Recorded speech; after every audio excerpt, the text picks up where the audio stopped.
let's go ahead and get started in 3, 2, 1, go.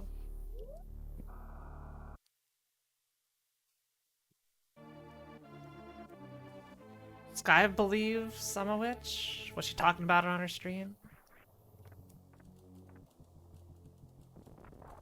I can't get USB to SNES to work.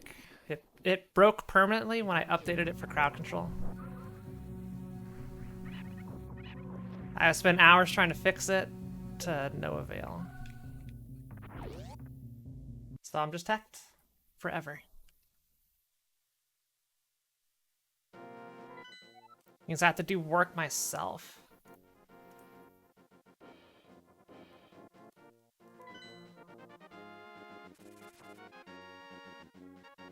Gotta pay extra for Buff Kirby.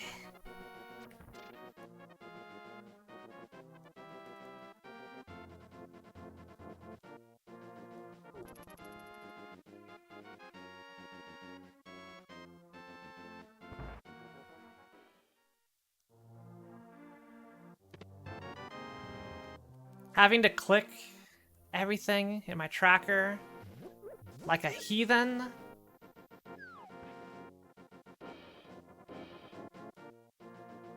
Disgusting.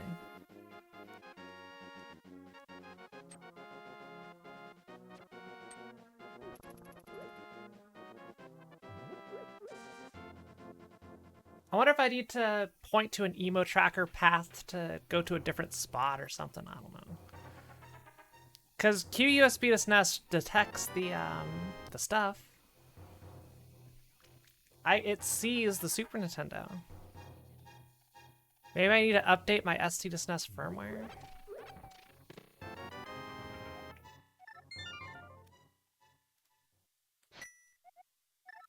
I don't know. But here we are, we're playing. I also saw no ones in chat, so I don't think anybody missed me. I'm sad. If I never turned on stream today, nobody would have noticed.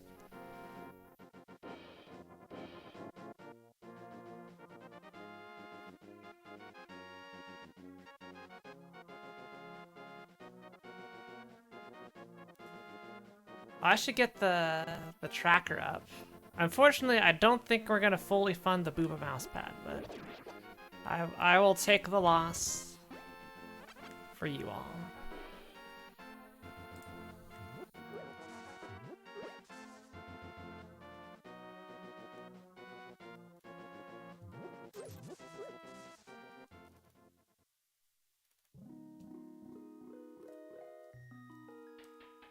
That is E.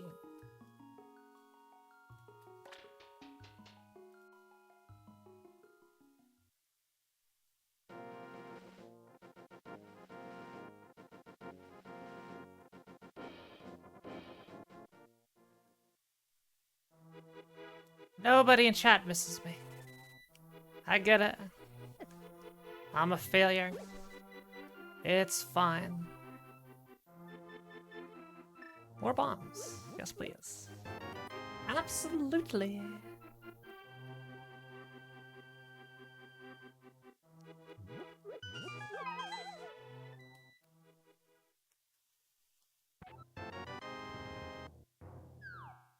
Yeah, I don't think I've done any streams since the event ended, right? Yeah. This is my first one.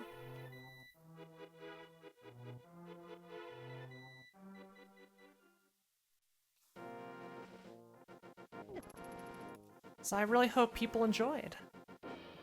Flame Fatales 2022. And my uncanny ability to predict everything.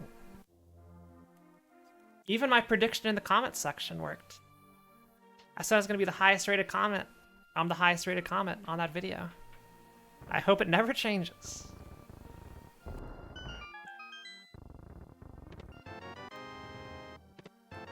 I do SMZ3 seeds about once or twice a week.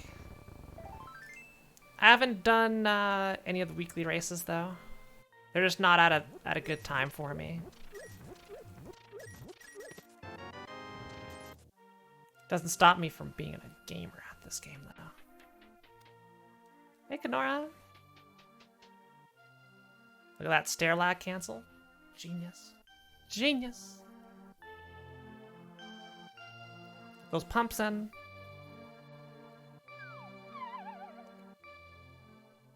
I am very good at Link to the Past. I am not so great at Super Metroid, but we're getting better. We are always improving. Screw attack.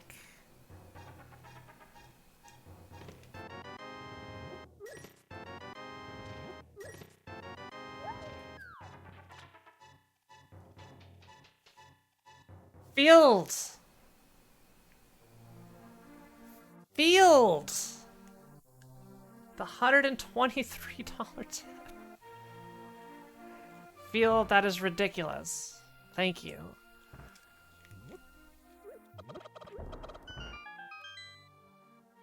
I really, really appreciate it.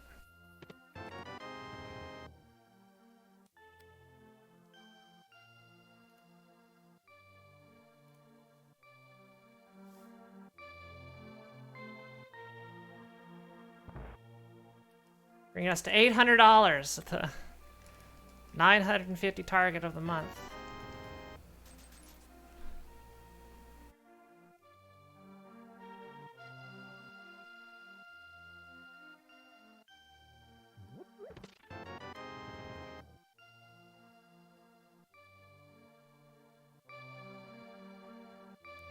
Ensuring the art is fully funded for the mousepad.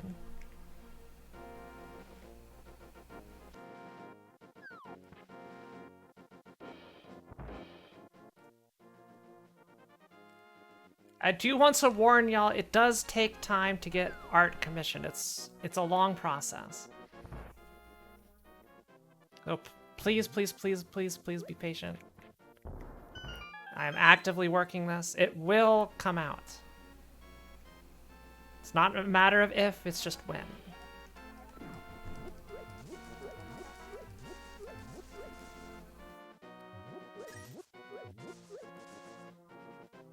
More supers.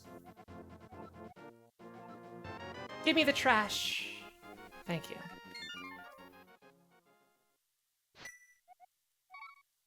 Still no real weapon, but 7 bombs is not bad.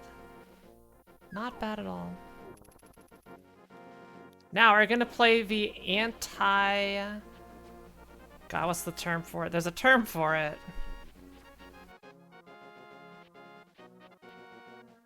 I can't remember what it is. Yo, thank you, Paper Crane. I'm really, really happy when, you know, people see me on GDQ and make the extra step to come visit me on my stream. Makes me very, very happy. 'Cause I love seeing new friendos.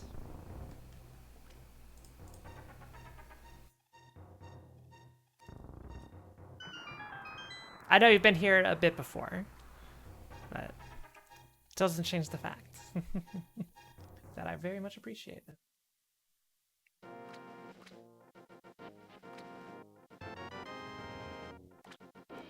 Getting a viewer or someone to come in and enjoy the stream once is fantastic. And if they come by and show up in another stream, and then more streams after that, it's like, now this is really special. So thank you. Anybody who's a regular watcher of the stream, even if you're lurking, I appreciate every single one of you, because it makes everything I do, every cent I pour into this, worth it.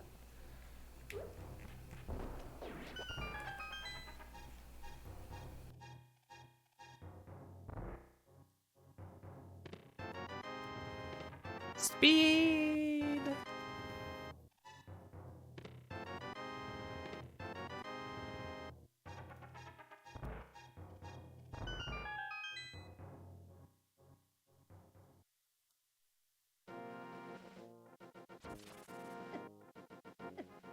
Ow! Hole!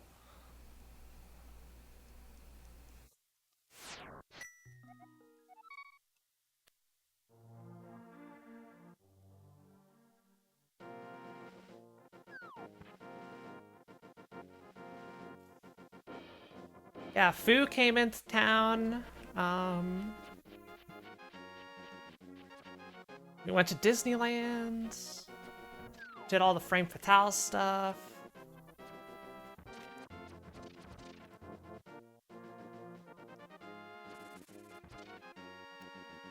I met some of Food's friends, including the Tyler, which is great.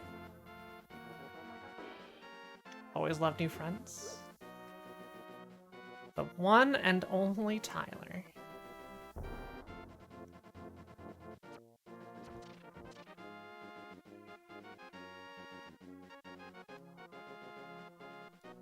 We were joking a lot at Disneyland because he would get stopped occasionally from people coming by and are like, oh my god, it's Tyler. But I had an equal amounts of people come in and stop me saying how awesome my dress was. So I got that. It feels good. Including 2 people were like, where did you get this? Because I need this.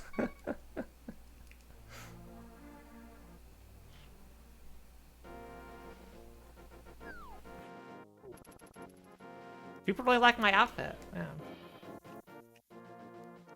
I mean, you don't even see it on here because it's below the waist, but you got my the little gold ribbons. People love those gold ribbons.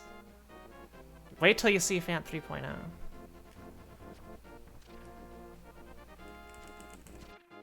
Hey Stinger, good morning. Ah!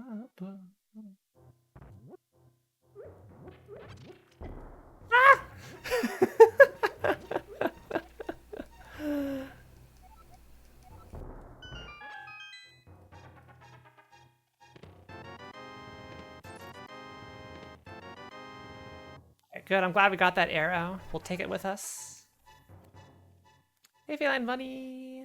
I'm doing great. Oh, our moments are gonna refresh soon. Also, heads up in advance.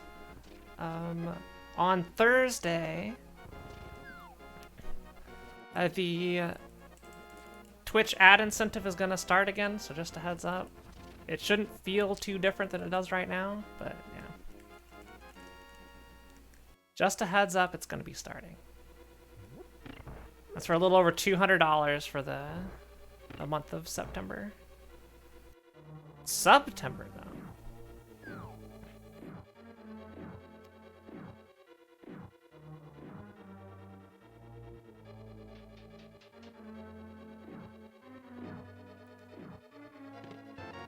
My agent was like, you should do a subathon or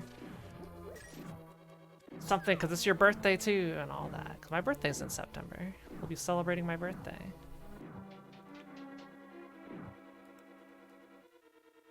I'm not sure a subathon is a good thing for the stream.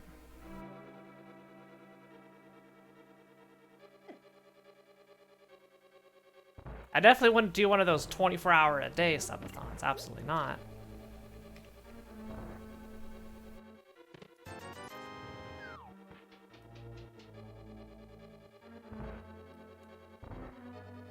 Unless, if I was, even if I was streaming as my only commitment, I still would not do 24-hour subathon streams. It's just, it's too much. It's way too much.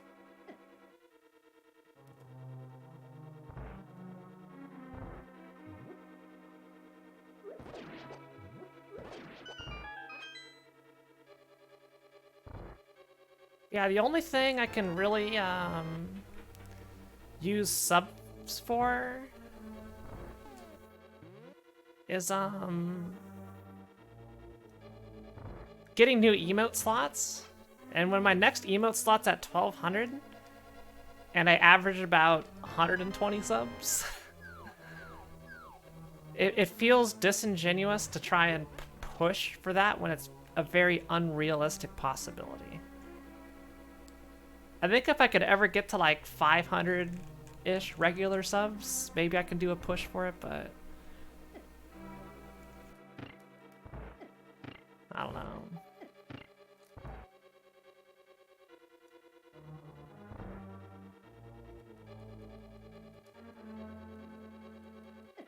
Hello?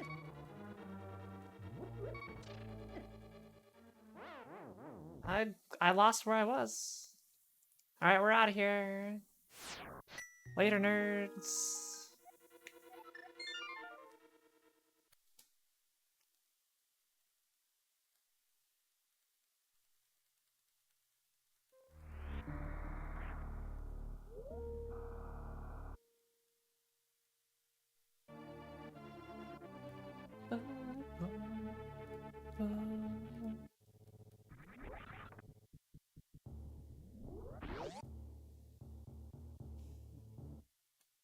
I got the finalized version of my new outfit.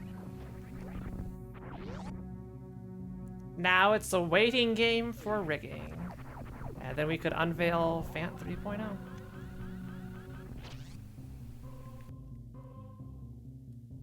Just gotta do the really hard part.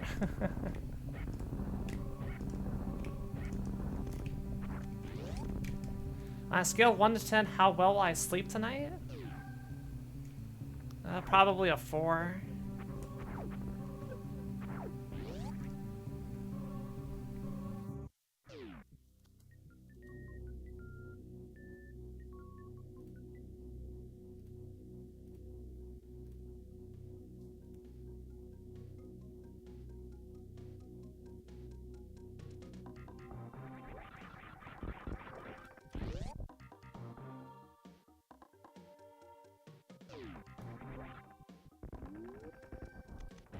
Morph ball coming up right here.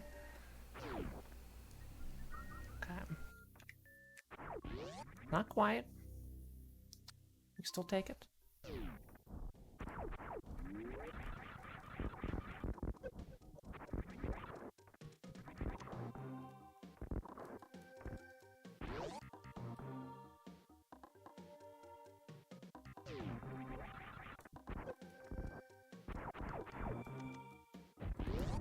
I don't like doing this route, but I feel like it's likely to have progression.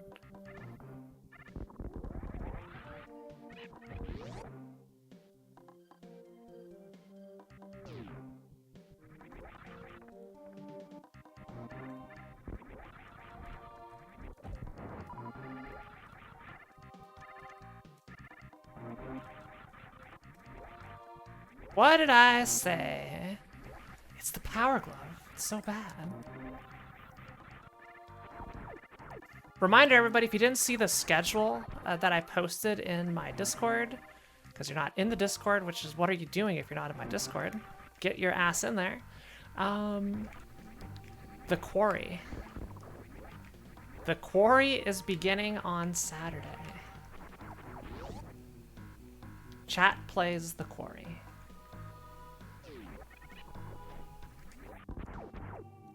And we soft locked.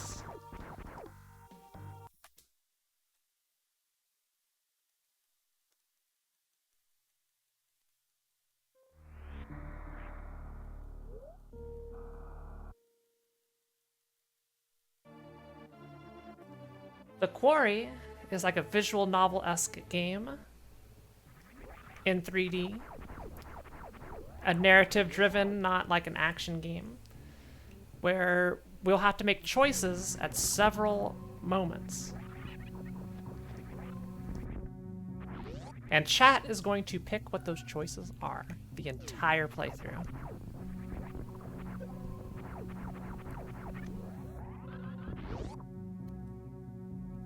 And the more people we have in chat, the more fun it's gonna be.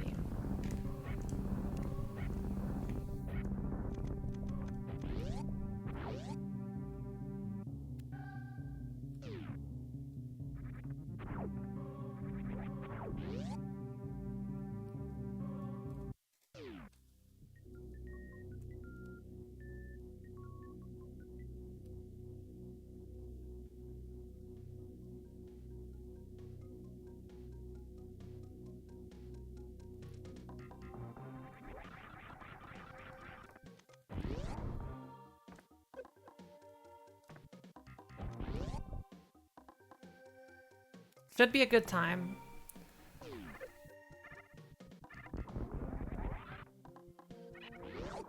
Yeah, it's important we have more than one person in chat during it. So I'm terrified. This is why I'm not going to sleep well. I am terrified that it's just going to be one person making all the decisions. Because nobody wants to watch the Quarry. I hope I'm wrong.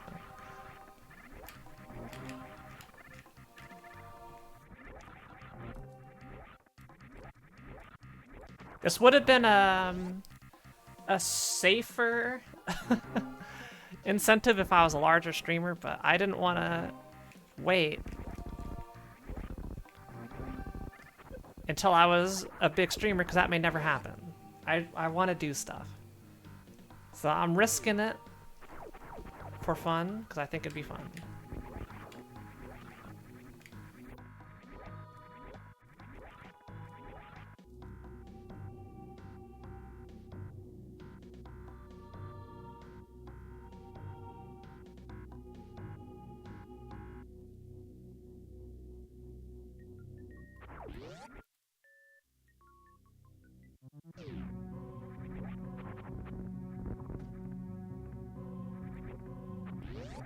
Yep, the funsies are fun. Absolutely.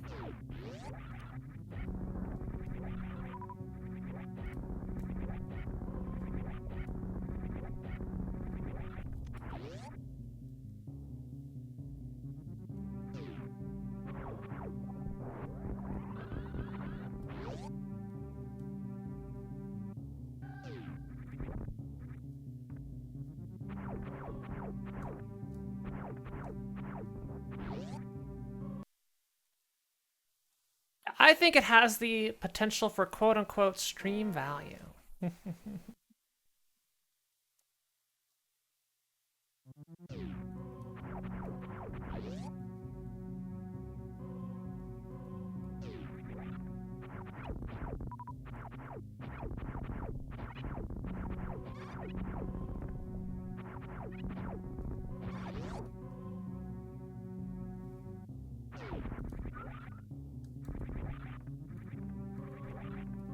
Aha! Think you could hide from me, Moon Pearl? Get out of here.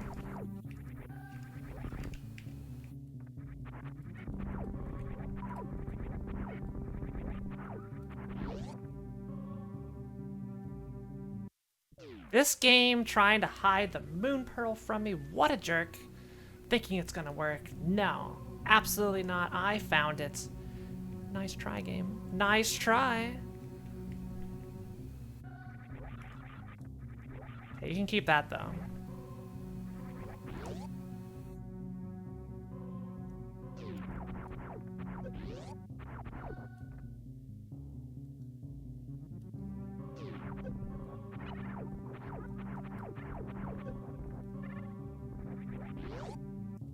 Okay, so we got the Moon Pearl, we got the glove, almost full Dark World access. Let's go. Now, with the glove, with the mirror, we still don't have logical access to Death Mountain, but what we can do is the escape. All of the escape is in logic, not much else, TBH, so we're gonna have to work hard here. We are cleared from Super Metroid. There's nothing else I can do in this that I can think of, because it's all locked by power bombs.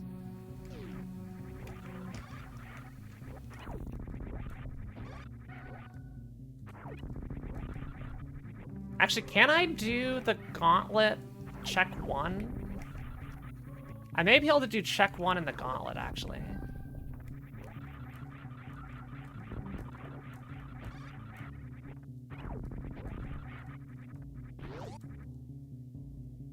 Whatever, that's a bad idea. We're not gonna do that.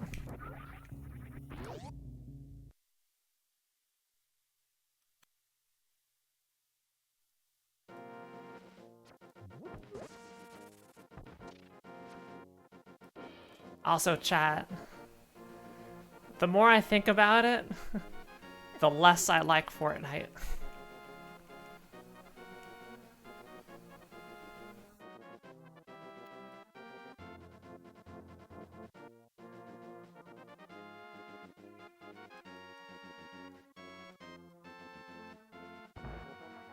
Yeah, who caught Game Masters today? A world record Game Masters. Yeah. As Jo mentioned. Definitely all my doing. Not the Packle's hard work. How's it going, Jo? I have a bomb.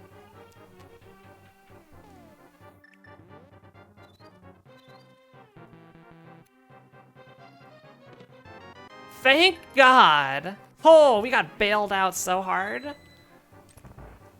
That is, chat, is what you call getting bailed out. Tony Hawk's Project 8, rank 1, world record.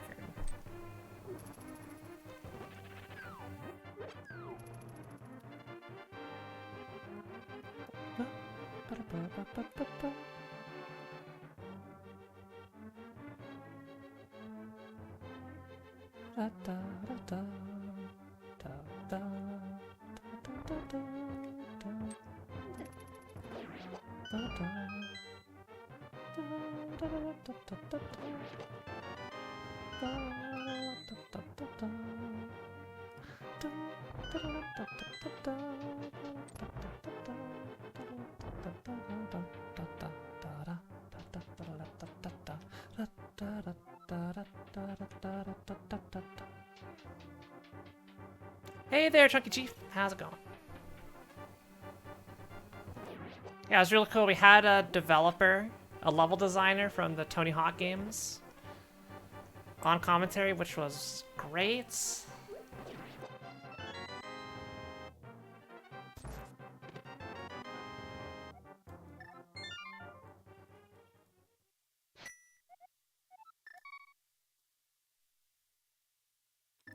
Got some great developer insights and stories from when the game was made and all that. It's very, very cool.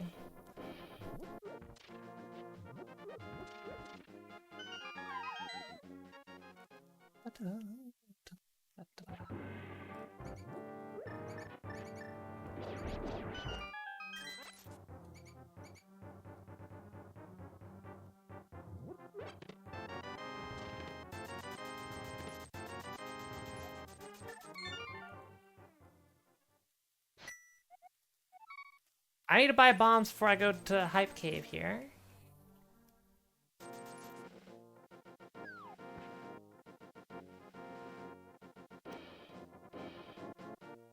Boy, I am tired. We were playing board games till 3:30 a.m. last night. Or 3 a.m. last night. I got up, did my work day, did hotfix, and now I'm here because I did not want to take another day off of stream because it's already been like 4 days without stream. I was like, nope, we are streaming. We're gonna crush it with SMZ3.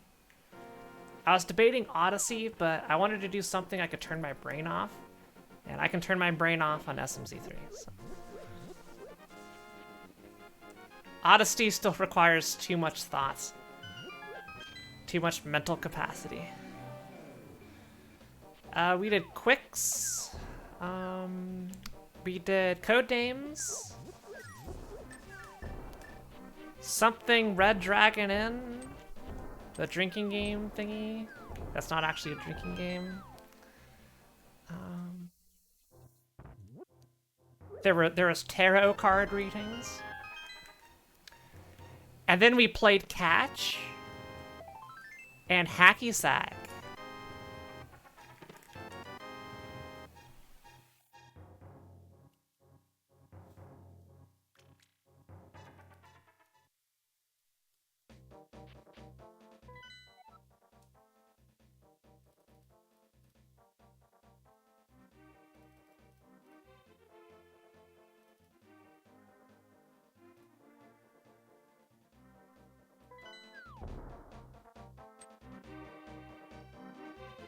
Yeah, Red Dragon Inn is not very balanced and gambling is very overpowered, but it'd be fun. Not every game has to be perfectly balanced as all things should be.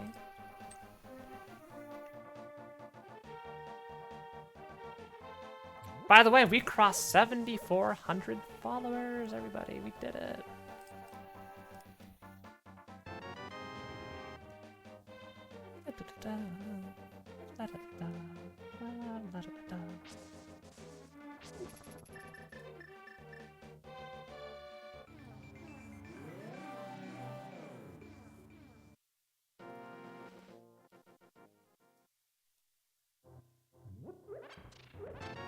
We'll get our first heart. Sure.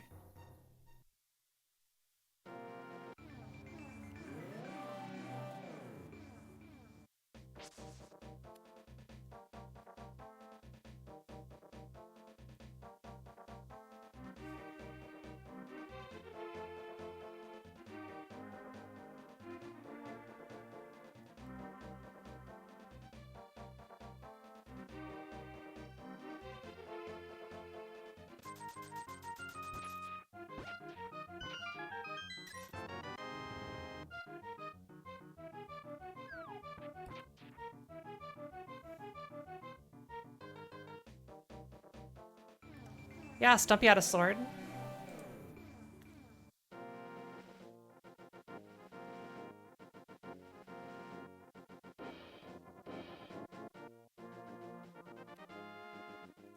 Yeah, Red Dragon Inn is even more bullshit than Yu-Gi-Oh!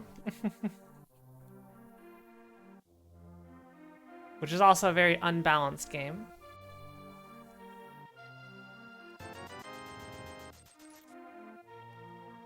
Ophelia, we got it, don't you worry.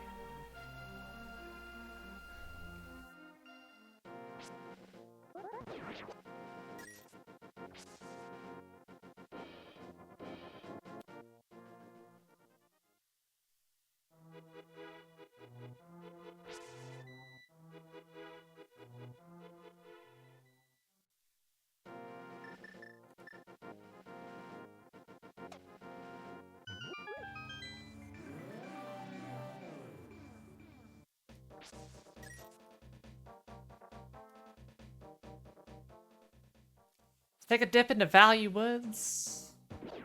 Get like our hook shot and our Titan's mitts. Yeah, it was a really good show tonight. Next time we're gonna have pinball with Glitch Cat.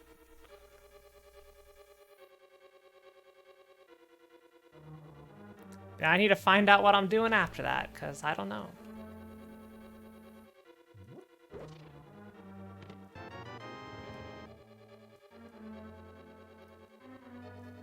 It is tough finding talent for shows.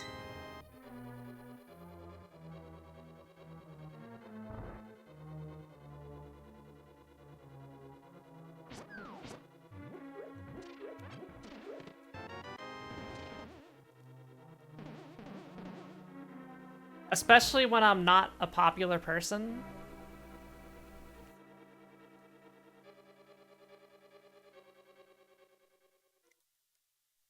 So I can't just like tweet out, hey, submit to my show. Every single show I do, I have to go hunting and hunting and hunting.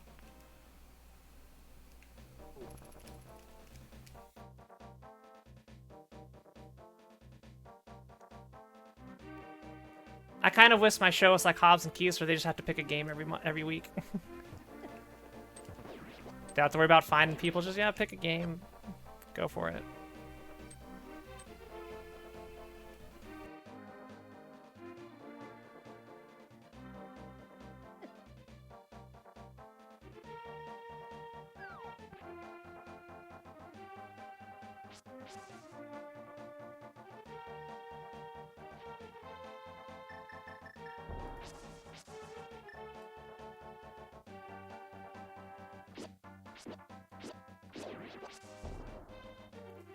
I'm reading the seed, and I predict something awful is gonna be here. Just feel it.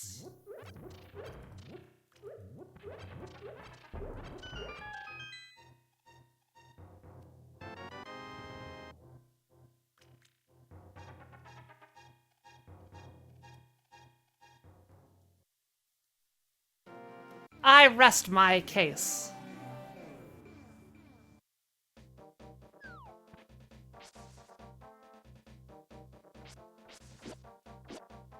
If this was a race, I just won. Nobody checks Graveyard Ledge this early.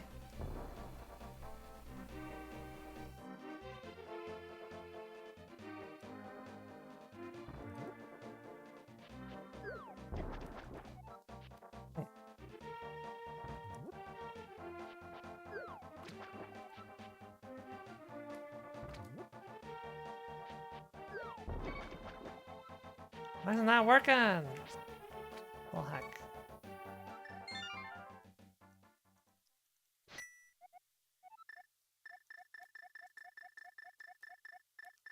Yeah, Moon Pearl was old up Mother Brain, yeah. That's gross. That's really gross, yeah. Yeah. Ouch.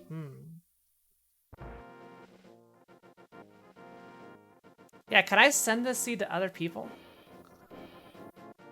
Just say, yo, I win.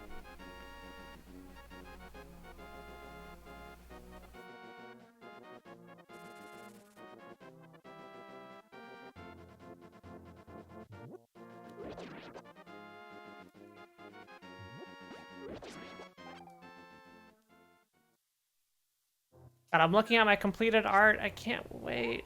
Why can't it be done yesterday?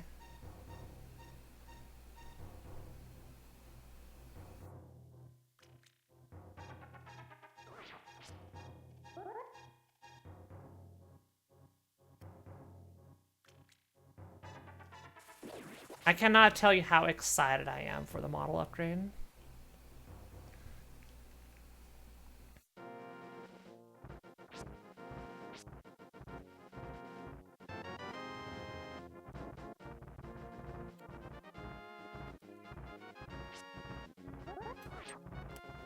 Oh, Tsubasa.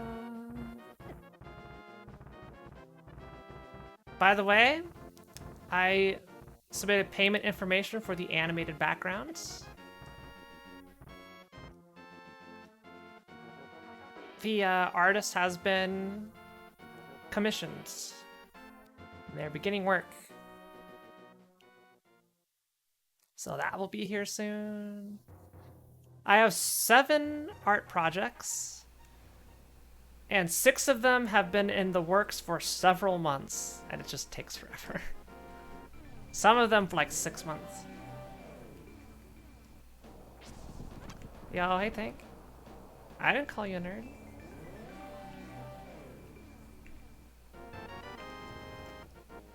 Oh, Tank, Richard is streaming. For GDQ, but he's streaming.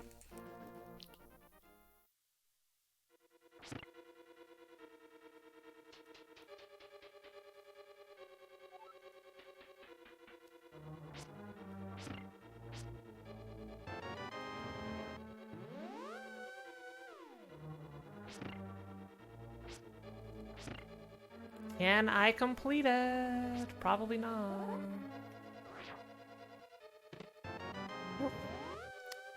Out we go.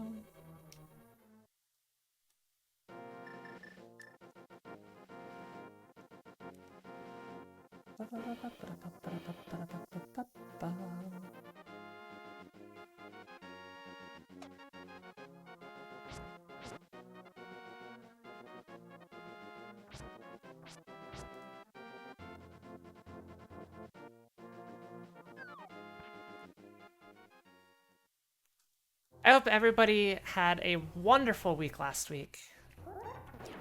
Full of wonderful runs. So good news on my part, we crossed 1,000 Twitter followers. Hitting the big leagues. We also crossed 800 YouTube subs.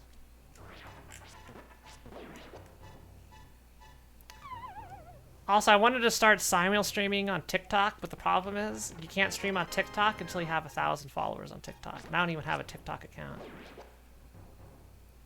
So rip that.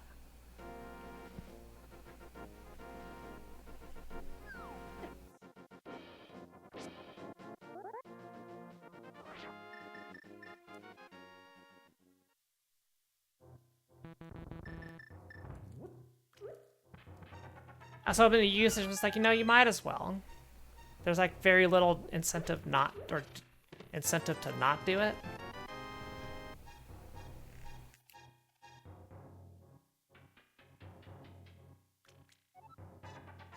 Yeah, you can't stream on TikTok unless you have 1,000 subs.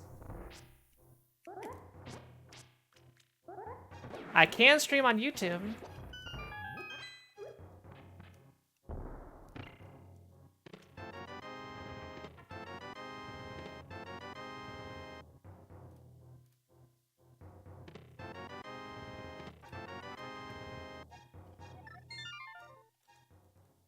Just not at the same time as Twitch.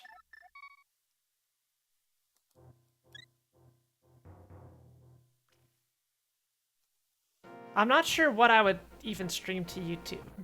I think the only reasons I would do it is to promote subbing on YouTube.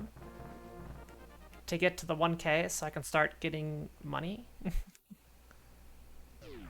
Even if it's like just like $100 every 6 months or something stupid. I still just want it. Tank, were you here when I got asked if I had an OnlyFans account? In fact, do you have an OnlyFans account I can go see?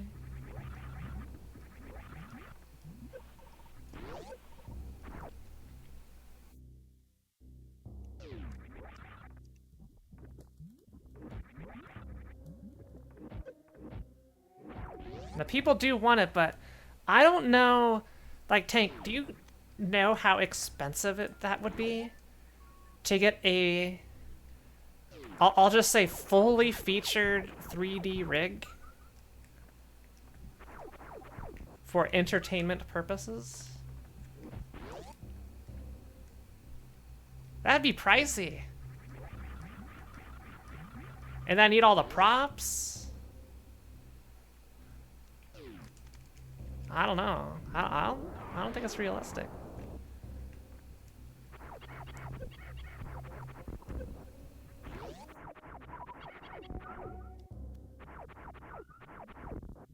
Is OnlyFans like live content or is it like images?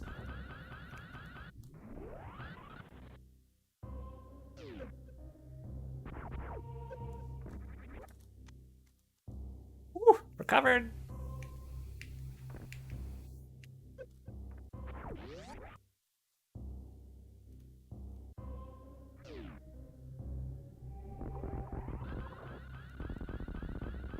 Alright, how much does it cost to commission, like, not safe for work art?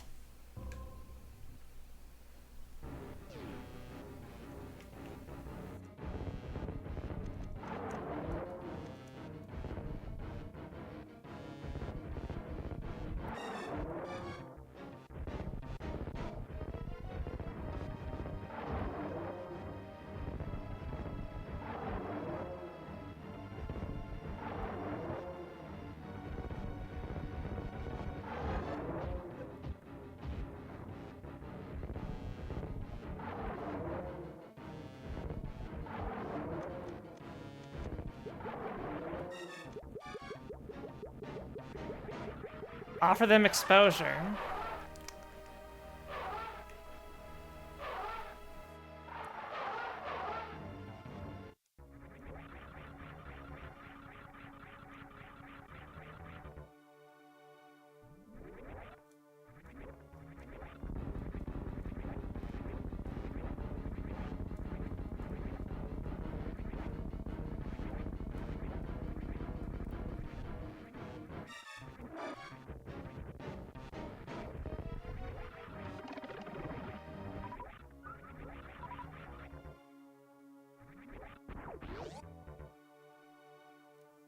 See, there would have to be demands for it to make it a worthwhile investment.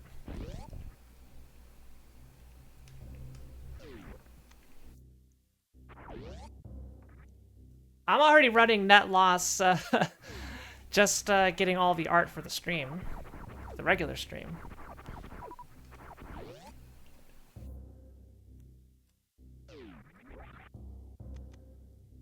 Ransom.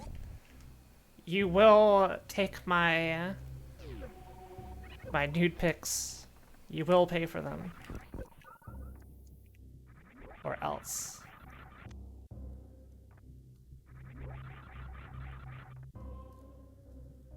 I wonder if GDQ would get mad if I did that. Operated an OnlyFans account.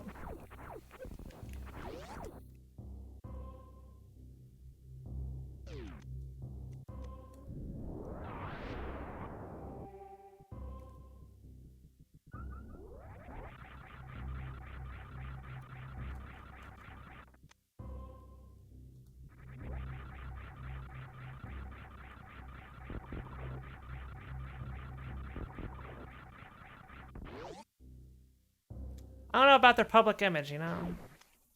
Spazer!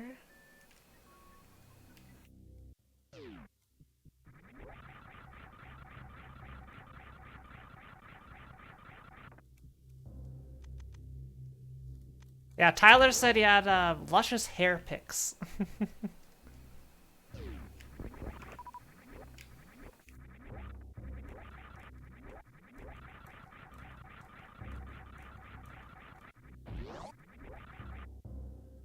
I don't know.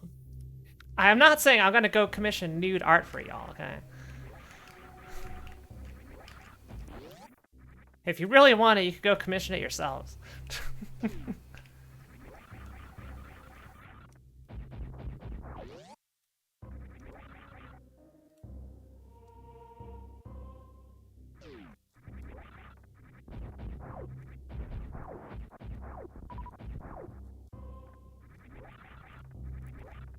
Just make sure you send it to me so I can check it off on my box that someone commissioned not safe for work fan art of me. That's how I know I've made it as a VTuber.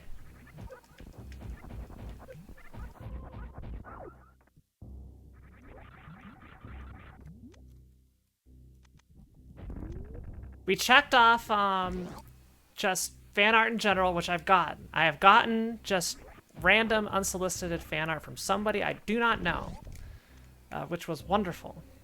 So that was box number 1. Now it needs to be the not safe for work version. Then we're cooking.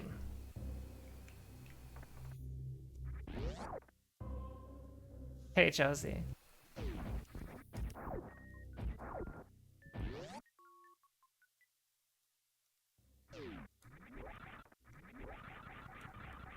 How big should my boobs be in the art?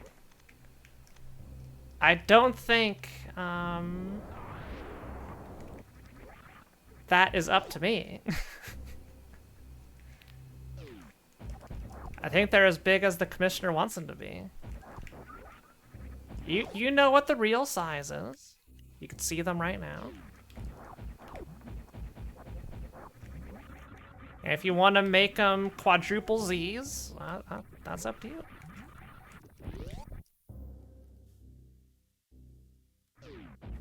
Felix waiting for Phant 3.0.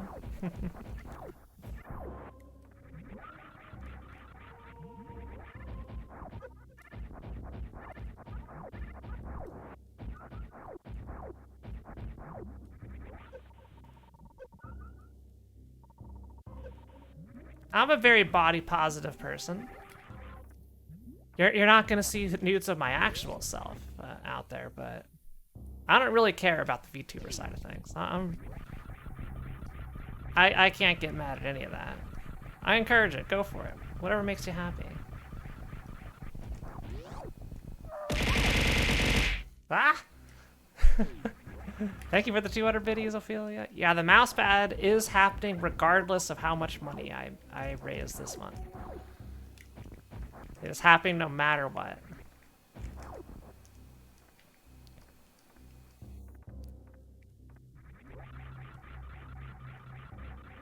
The $9.50 this month is for basically how much will come out of my own pocket. You know?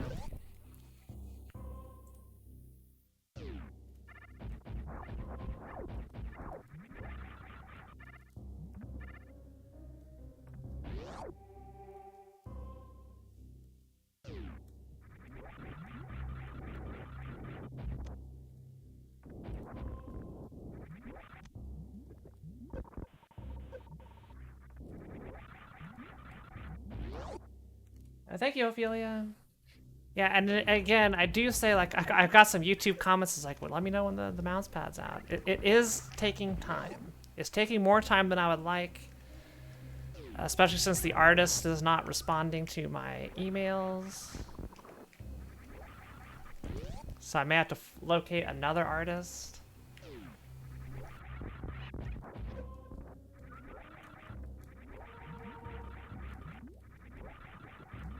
Get up in the hole, Samus. Get in the hole. Thank you.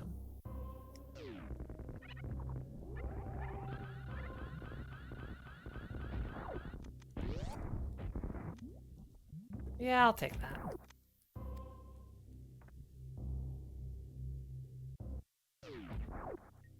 Charge beam, absolutely.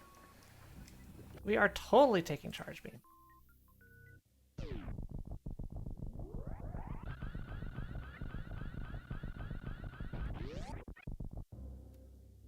Well, it's like I have a template, and I'm basically like, put boobs here.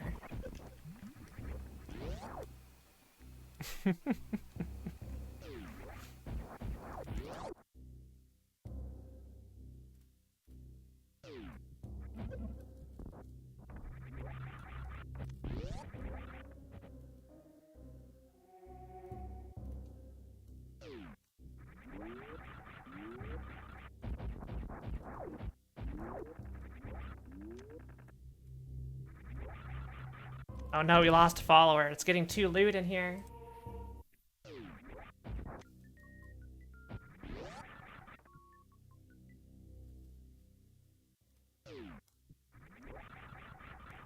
Look, there's enough VTubers out there, okay?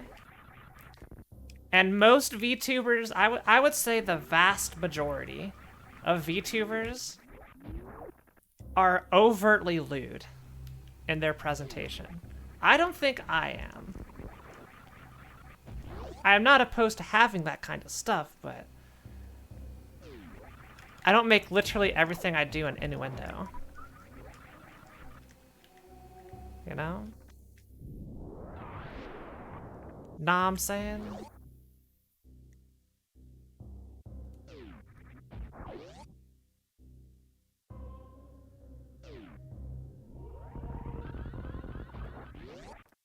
If I do lewd stuff, it's respectable.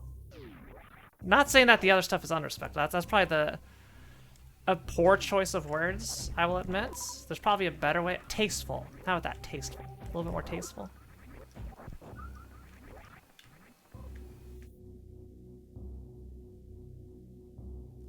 I would say the lewd tuber to VTuber ratio skews significantly towards the lewd tuber.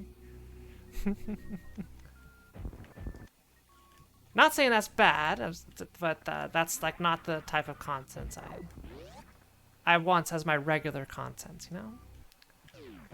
You're not gonna get an ahegao facial expression from me, alright?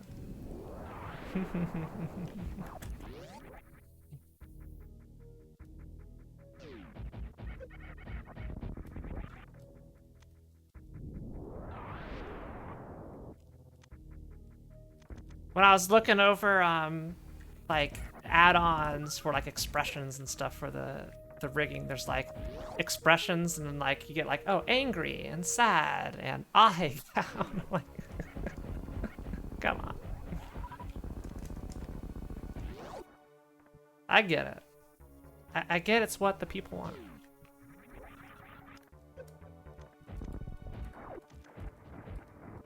You know what the people want, though? The Kraid quick kill, and I'm gonna give it to you.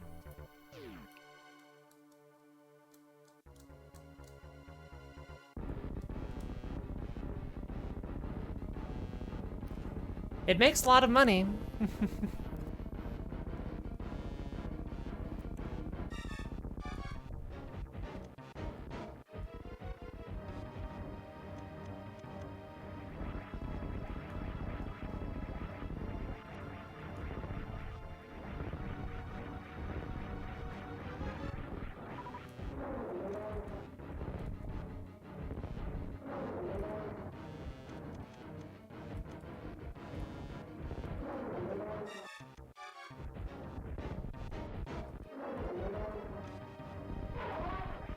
People will always be horny, yeah.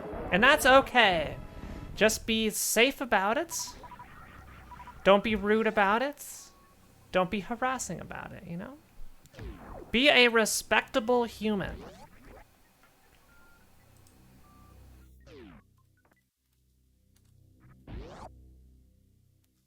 Okay. This is the most I've ever talked about lewd stuff, but one thing I do want to get out there. You know how there's bikini tubers? Bikini streamers? People like Amaranth or, you know, any of the number bikini streamers where it's basically like a softcore porn stream that they have on Twitch. Doing incredibly suggestive stuff all the time. And wearing barely anything while doing it. If you do that same exact type of content, but you're a VTuber, you get banned. Twitch will ban you. It's happened.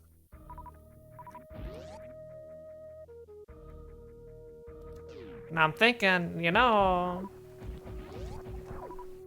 if these people can show that much booby, I should be able to show that much booby. Hey, Jonathan. Ryan?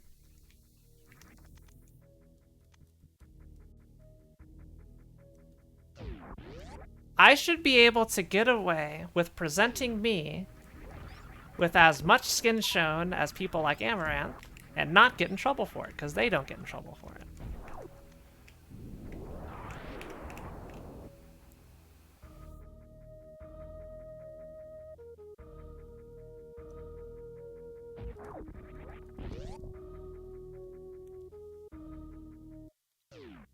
If Twitch wants to allow this stuff, which I'm surprised they do, but if they want to allow it, fine.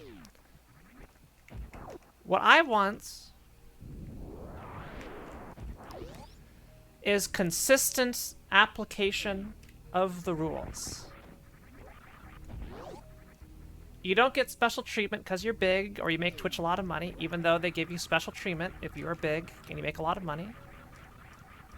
That's just the world. Flush tubers and VTubers should be treated the same. Absolutely.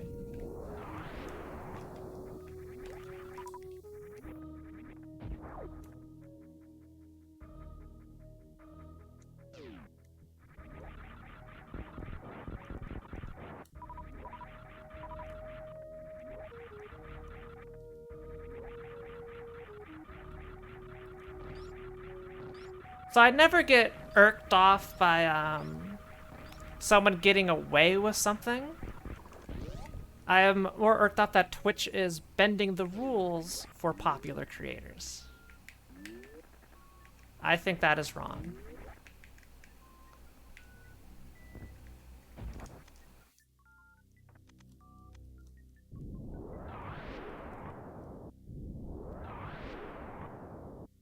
And will always be wrong.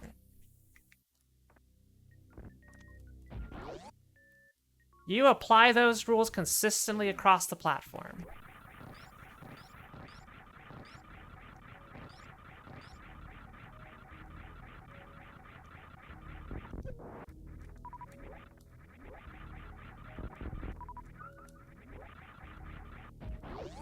That's all I will say about that.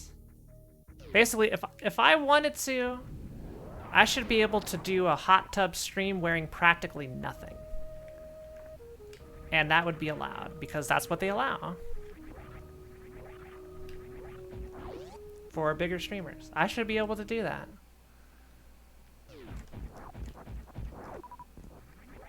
Not saying I will.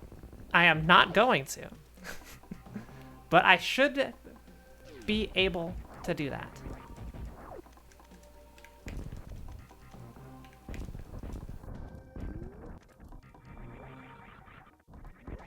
Am I wrong?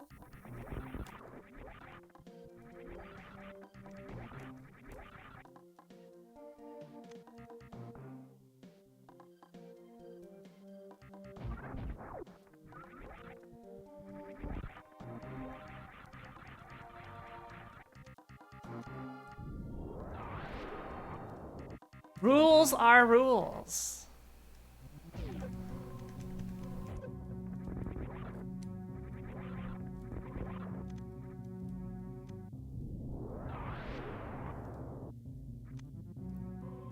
If you're doing sketchy stuff and it only goes through because of some stupid loophole, because of how much money you're making, you could afford to pay off the lawyers, well, you shouldn't be doing that, period, because that is an immoral business practice. Yo, hey Ophelia. Sorry, this conversation got really weird.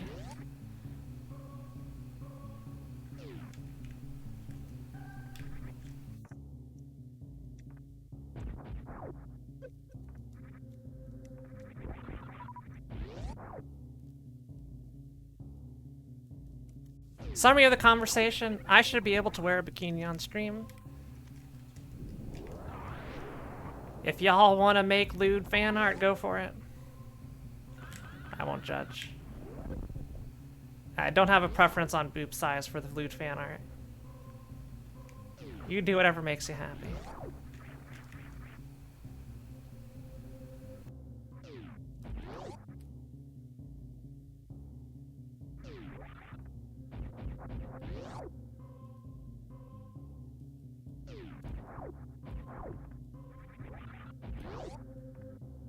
Draw the boobs that are in your hearts. Exactly what Josie said.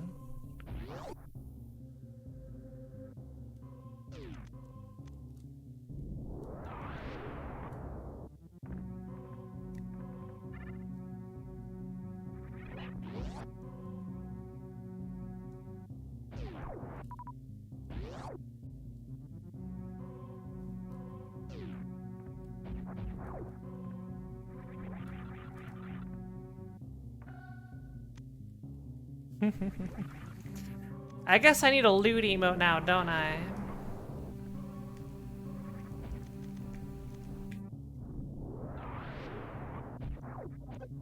Especially with the mouse pad. That's official merch.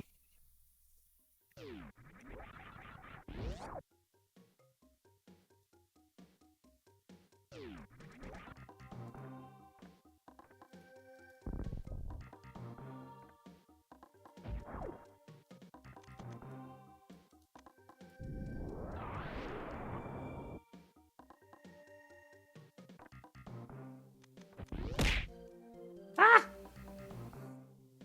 It would not be an Ahegao face like Liz Star. Gosh dang it, Liz Star. No Ahegao face.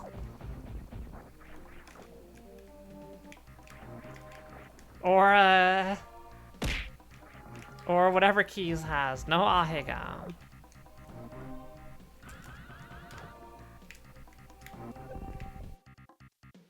Rick! Hello. We're talking about lewd stuff.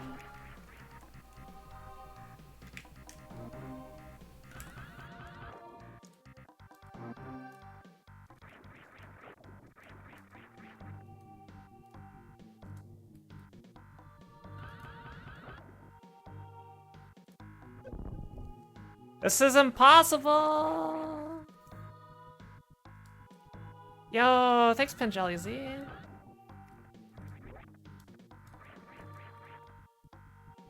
It's like 8 frames I have to press it, right?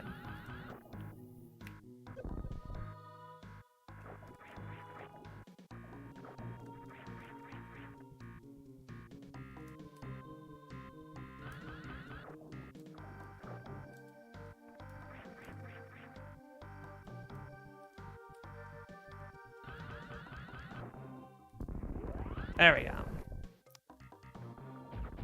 We're actually on vacation. Where are you at, Rick? Are you down by the river? Up in your local Adirondack mountain range? In Hawaii?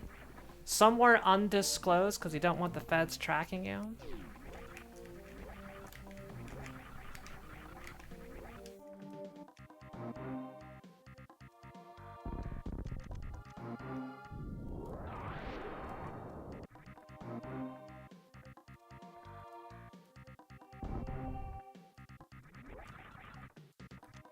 Look, I've watched too much Breaking Bad recently, okay?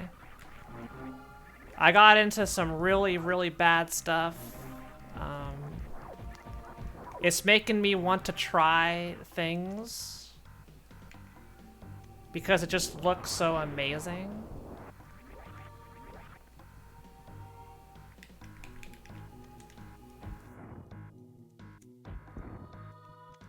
Like, it just makes it look so good. It's like, I don't care what anybody else says, I want to try this stuff.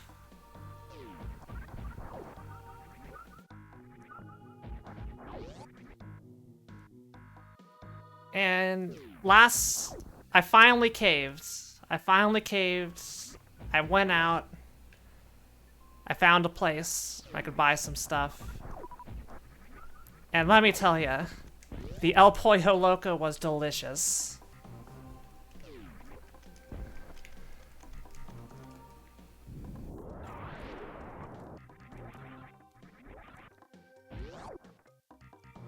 That show made me just want El Pollo Loco so bad.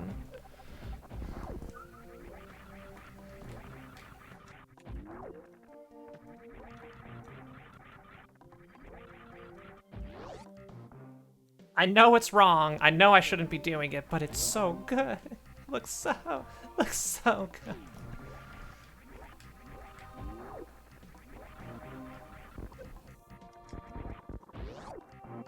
So Rick, you wanna know how bad this seed was? Or is?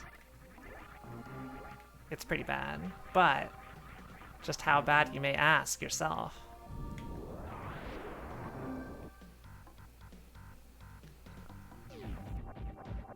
Am I soft-locked?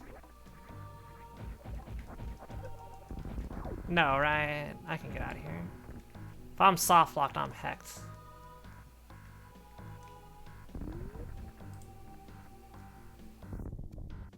Alright, so, here we go. Moon, you start off with Screw Attack. Moon Pearl is at Old Mother Brain. Which isn't the end of the world. It's like unfortunate, but it's not too bad, right? It's acceptable.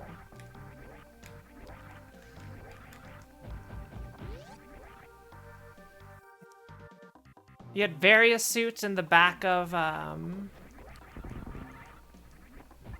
Escape, I think, or in Escape. You get various suit and Mirror over there, which is fine.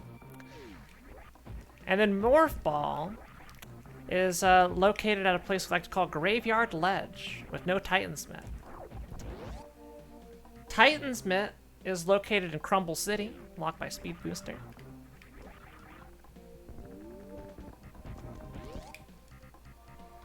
Yeah, it's quite the start.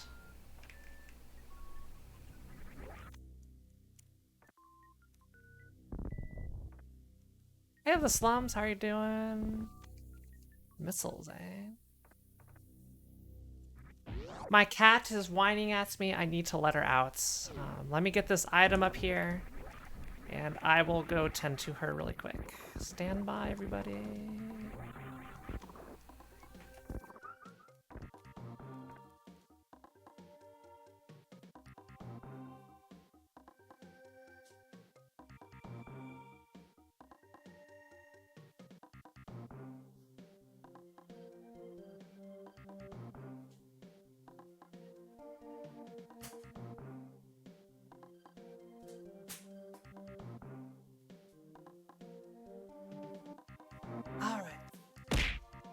Yeah, in Breaking Bad is Los Pollos Hermanos, or Pollos Hermanos. Is that supposed to be like El Pollo Loco?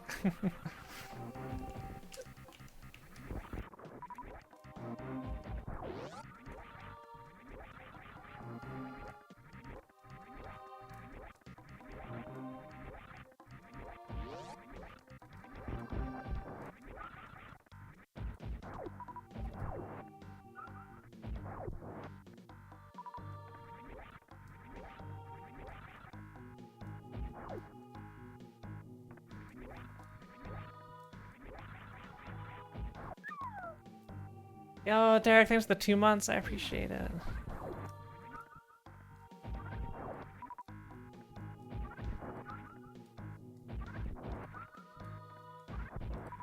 Type 1 if you own cats. Type 2 if cats own you. Let's find out. Cat owners only. If you have a cat in your household or living establishment only, please.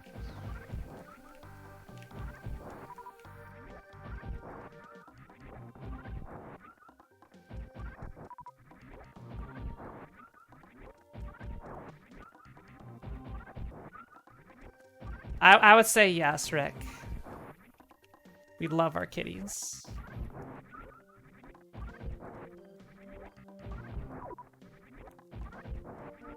I got 2 emotes of my kitties. I need to make a 3rd.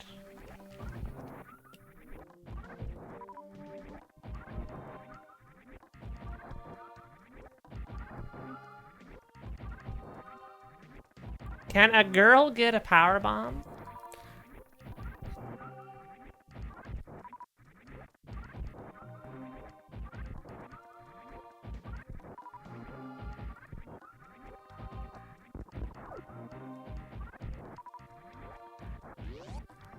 Jesus.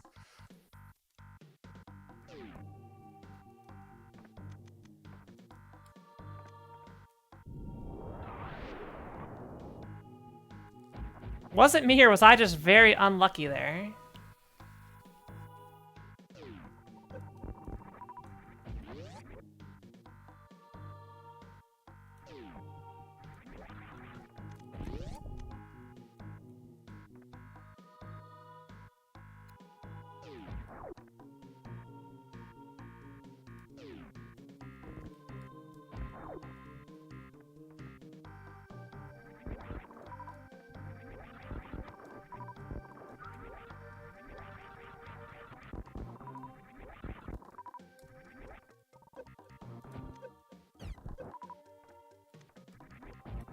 I need to figure out this room better if I'm farming for power bombs.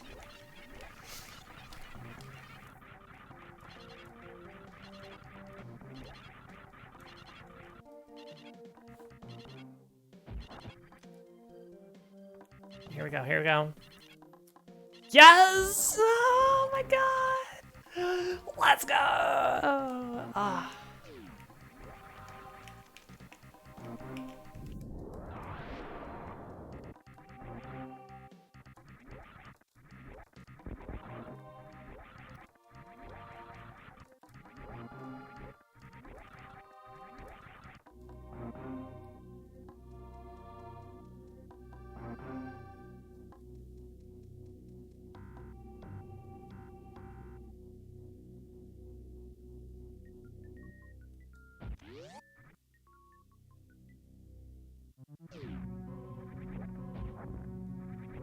Jaya, how are we doing with the crowd control? Are we good to send it, ship it out?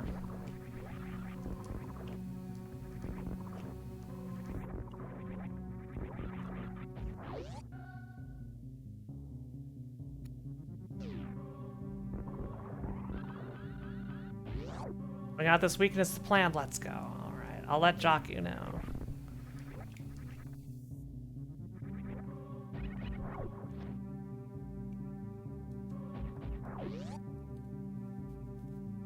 One 1.0, baby.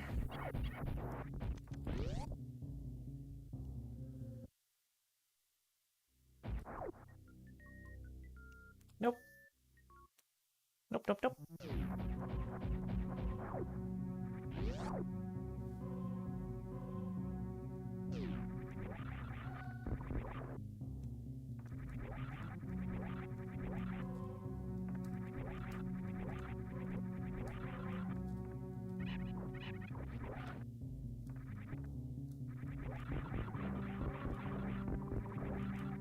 What is the seed?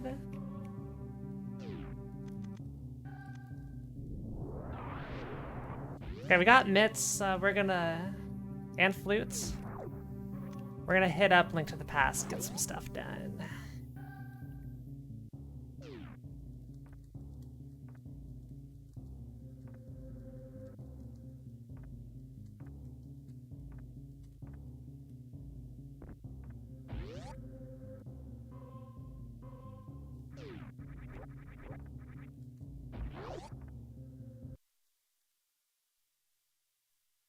Yeah, Kairos, it's great, isn't it? I love it.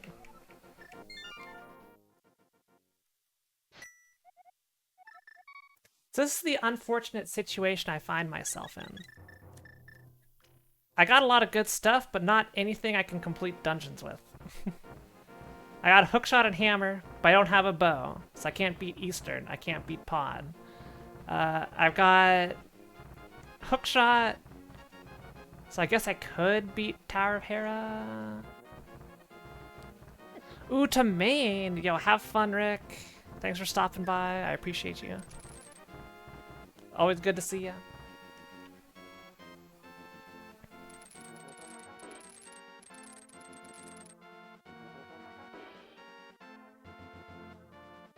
Big shout-outs to Rick.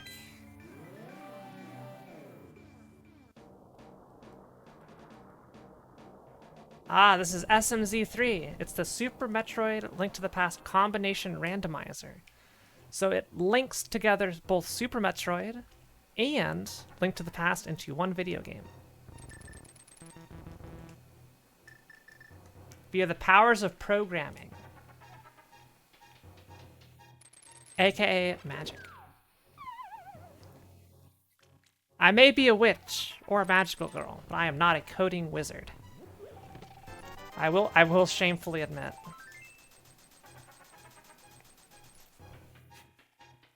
If y'all enjoy Mario All-Stars for the finale, I hope I did well on commentary. I was kind of being the dumb girl.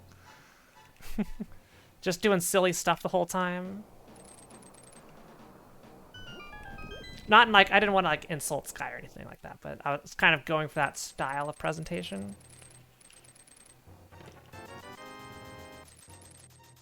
I hope it came off well and amusing. Silver!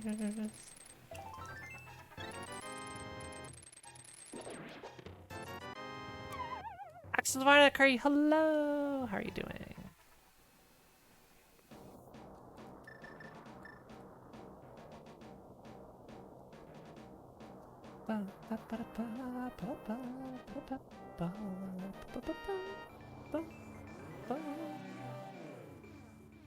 There is no primary game. You have to beat both of them to win. Which I am going... Everybody, look away. I'm going to cheat. Cheating is about to occur. Don't you worry about it. It's gonna be fine. It's gonna be perfectly fine.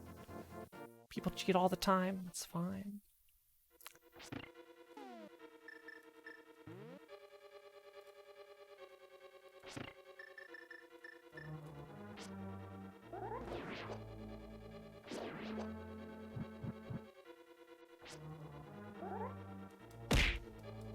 Ah!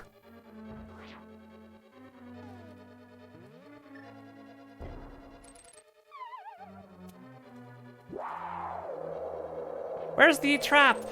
Where did my ice trap go? This is important.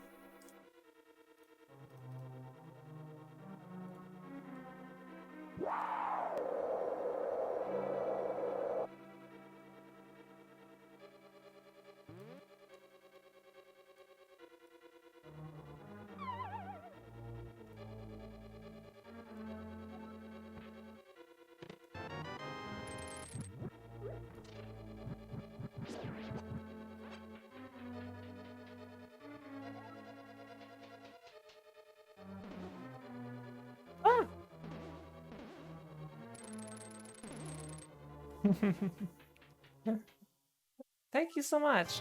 I'm glad you enjoyed it.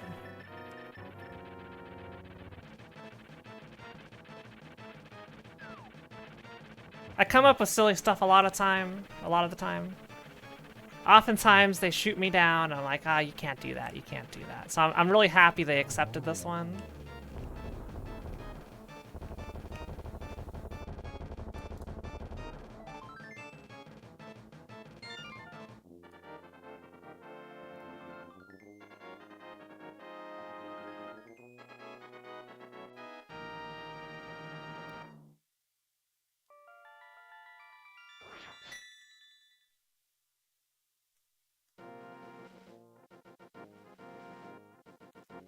That, can you keep a secret? I need y'all to keep a secret. Can you do that for me? Can I count on you all to keep a secret? You can't tell Nukes. I can't trust you. Okay, I won't do anything then. Okay, if I can't trust you, I can't show you something.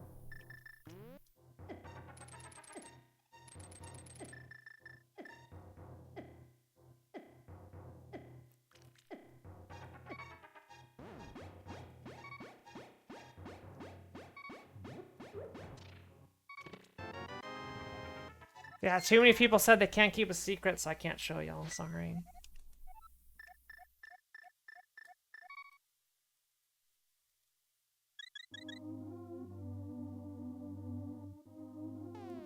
I could show you a portion of something. I could show you a very small portion of something.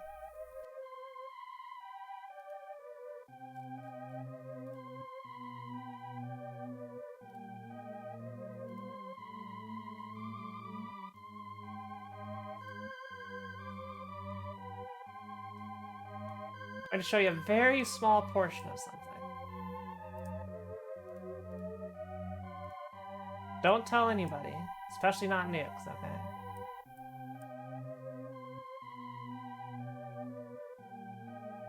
Do not tell nukes this exists. Do not.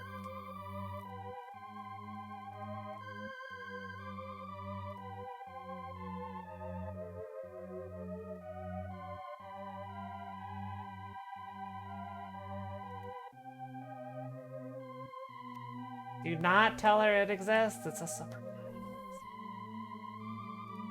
Surprise. I'm going to show her very soon during her stream.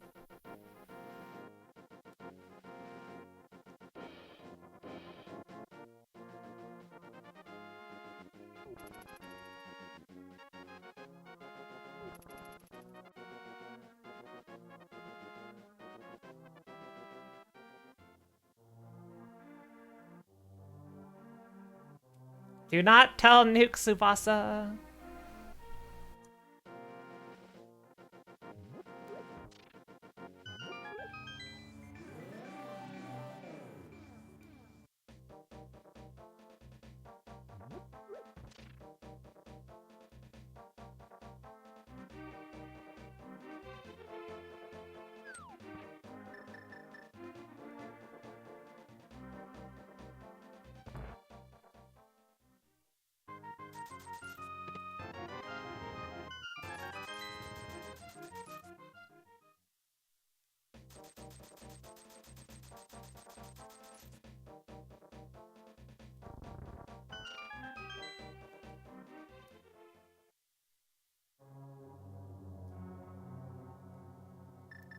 I can't trust chat anymore because last time I told you not to tell Nuke something, you went and told her instantly.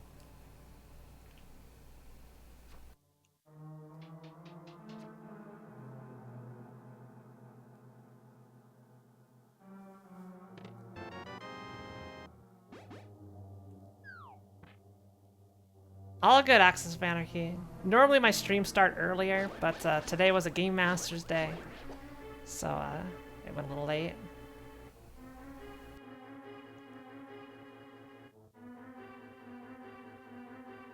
Alright, very good, Tsubasa.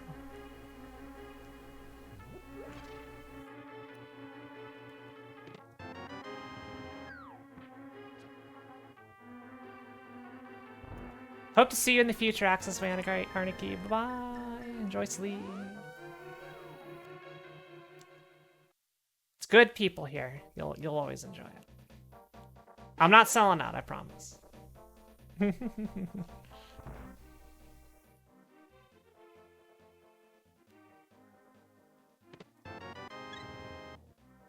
I do treasure chest game, chat? I'm assuming I did. Chat, did I do the treasure chest game? Help me. Oh, help me, please. Please, like, you were allowed to share if you saw that.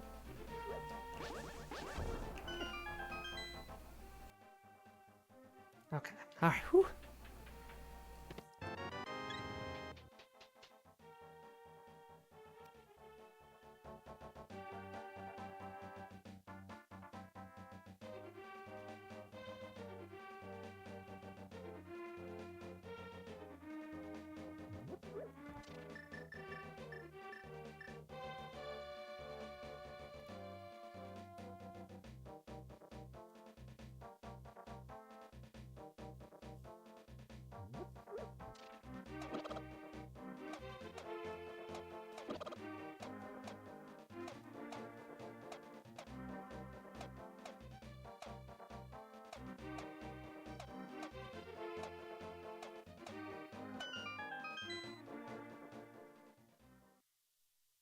Steffi Starlight, goodbye.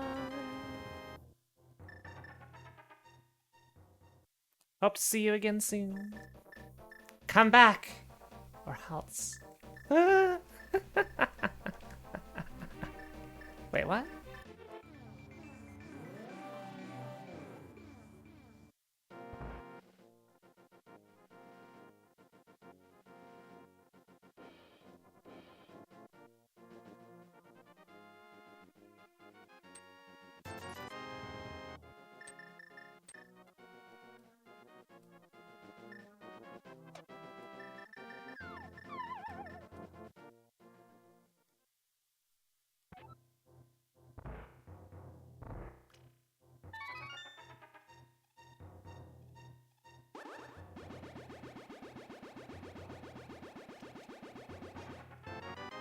A bottle?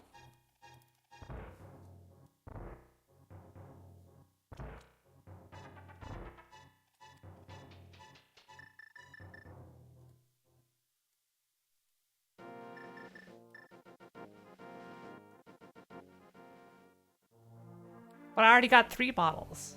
I don't need more bottles.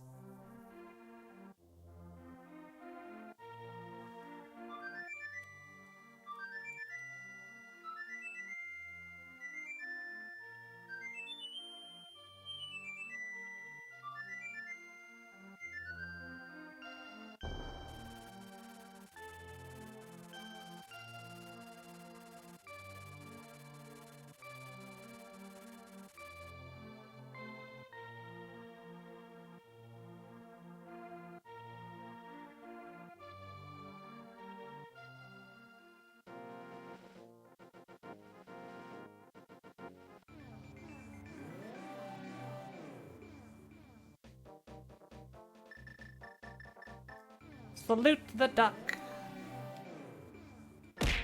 Ah.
1.4 hours from now is like 5 p.m. Japan time or something?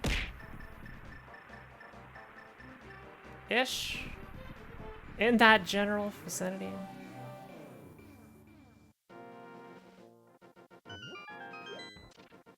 Tsubasa set all of his stuff to Japan time. Just cause he's a massive weeb. Can you believe people in this chat like anime? I mean, come on. Are you kidding me? Anime?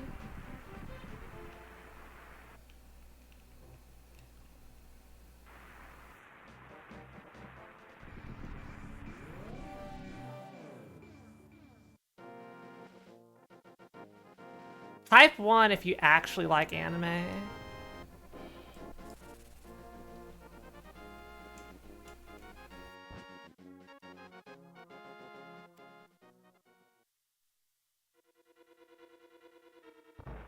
Huh. What a bunch of nerds.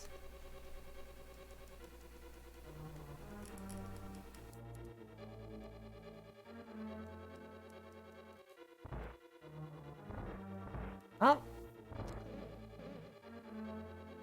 Boots are required, fire rod is required, bow is required, ether is required, cane is required. Everything is required.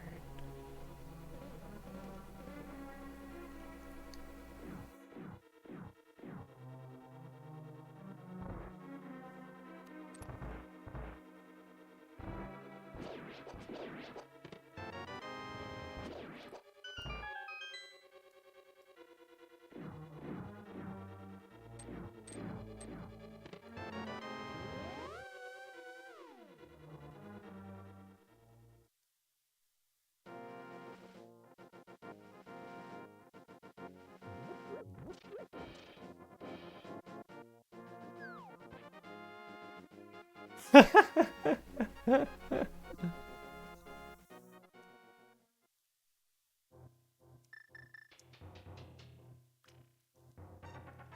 I'm a VTuber because it's trendy. I'm learning Japanese just because it's fun. Nothing to do with anime at all. I'm getting a lewd mousepad made just because as well, because it's also what the people want. Not because I like anime or anything.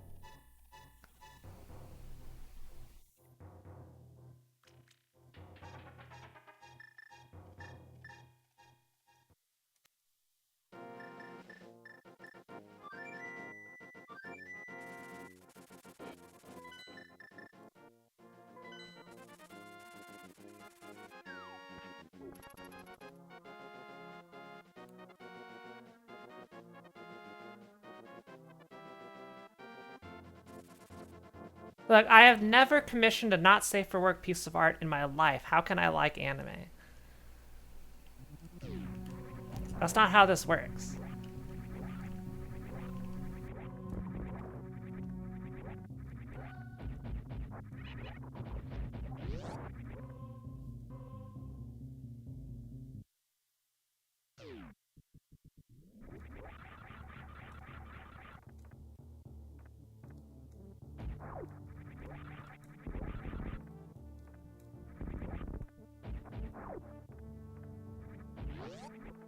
There's gotta be a better way to do that.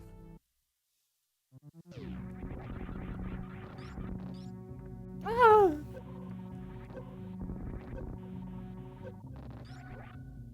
Ah!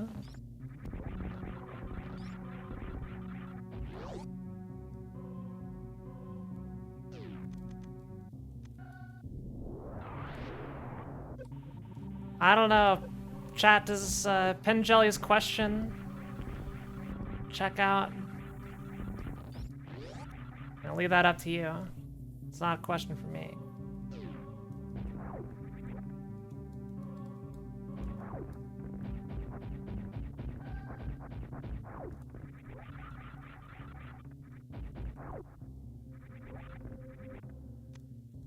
Sir.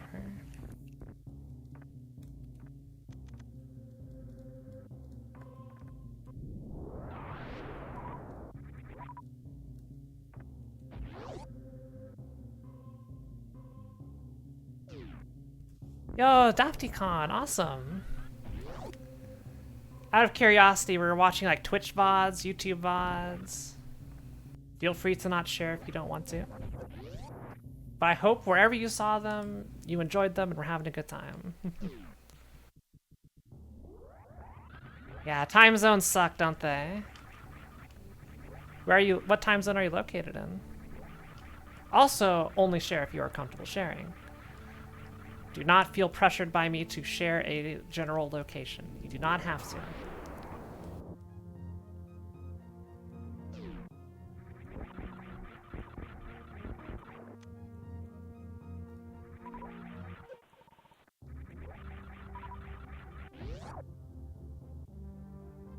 You do from time to time? Fair, fair, fair. Awesome.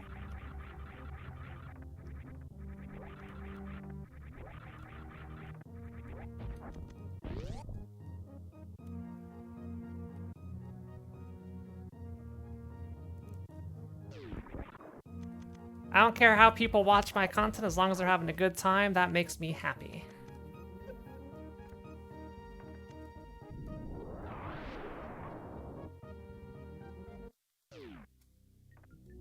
Central Europe? Yeah, that'll do it. That will definitely do it.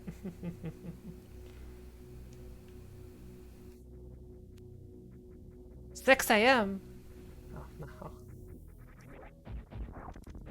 Are you getting ready for the workday?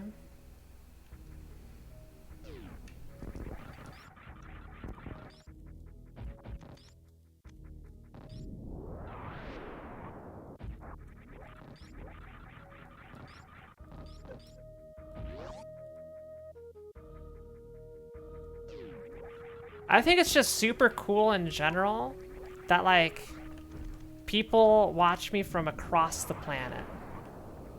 I think that is so damn awesome. Work starts in 1 hour. Oh no.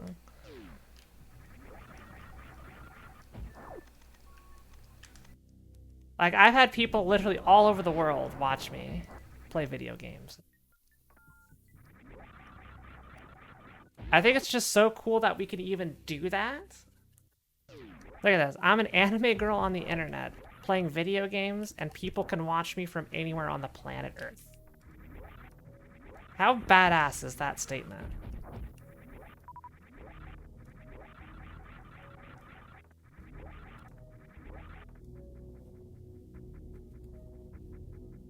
That's a pretty badass statement.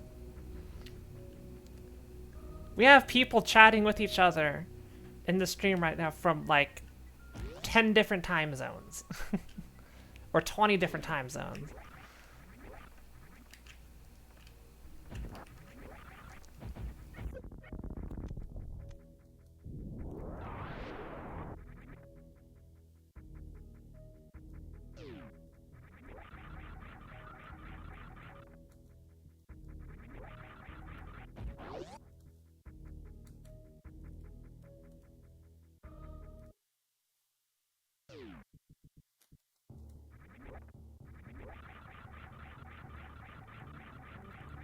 Another thing I think is like just really cool to think about is so I've had a number of viewers in Europe, and that means I only visited Europe proper recently, very recently.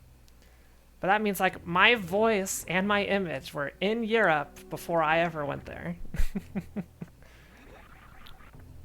I still just think that kind of stuff's cool. I mean, and maybe it's too weird that I think of things this way. I just think it's so neat.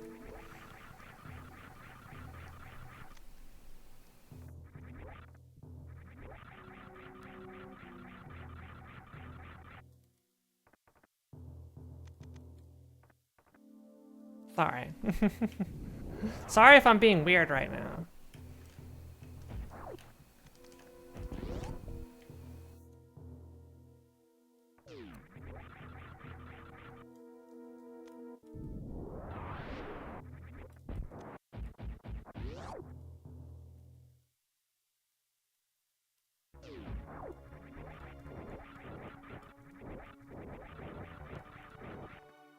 Like, we got a giant rocket out sitting in Florida that's gonna go to the frickin' moon. That's also super cool. It's like, my goodness. What a time to be alive.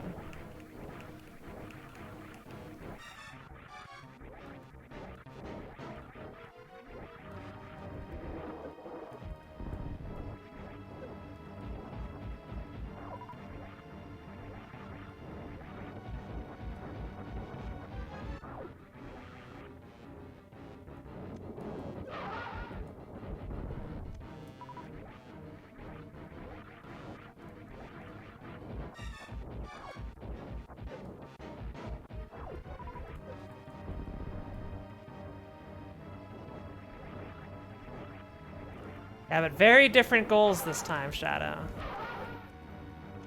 Very different goals.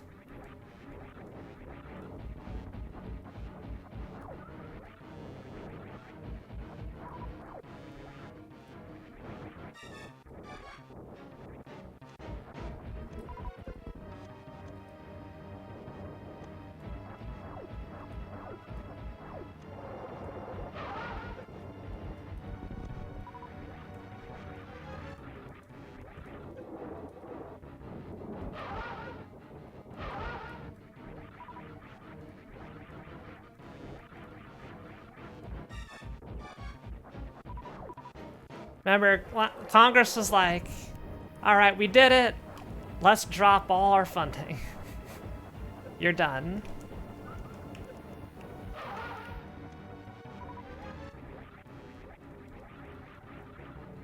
Good work, team. Rather than continuing on.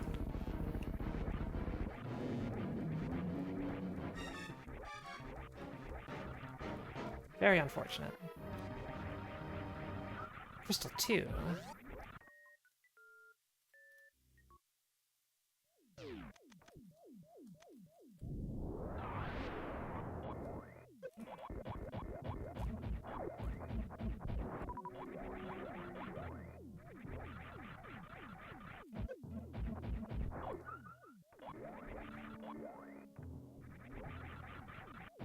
Yeah, people don't like... No, people are fine spending $800 billion on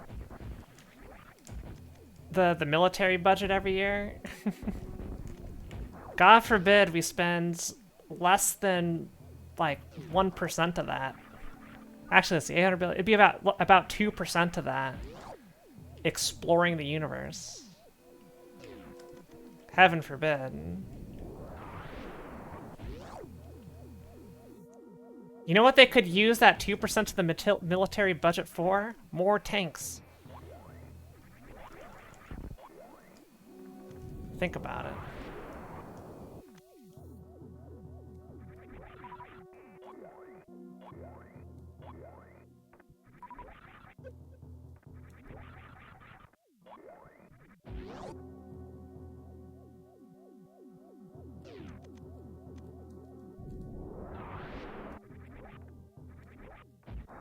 And that's what this whole mission is for, Penjelly, is to send people.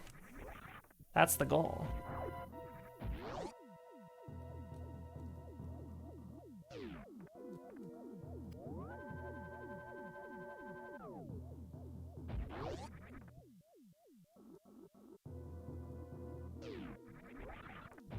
You know, I know it's called the space race, but it really wasn't a race at all.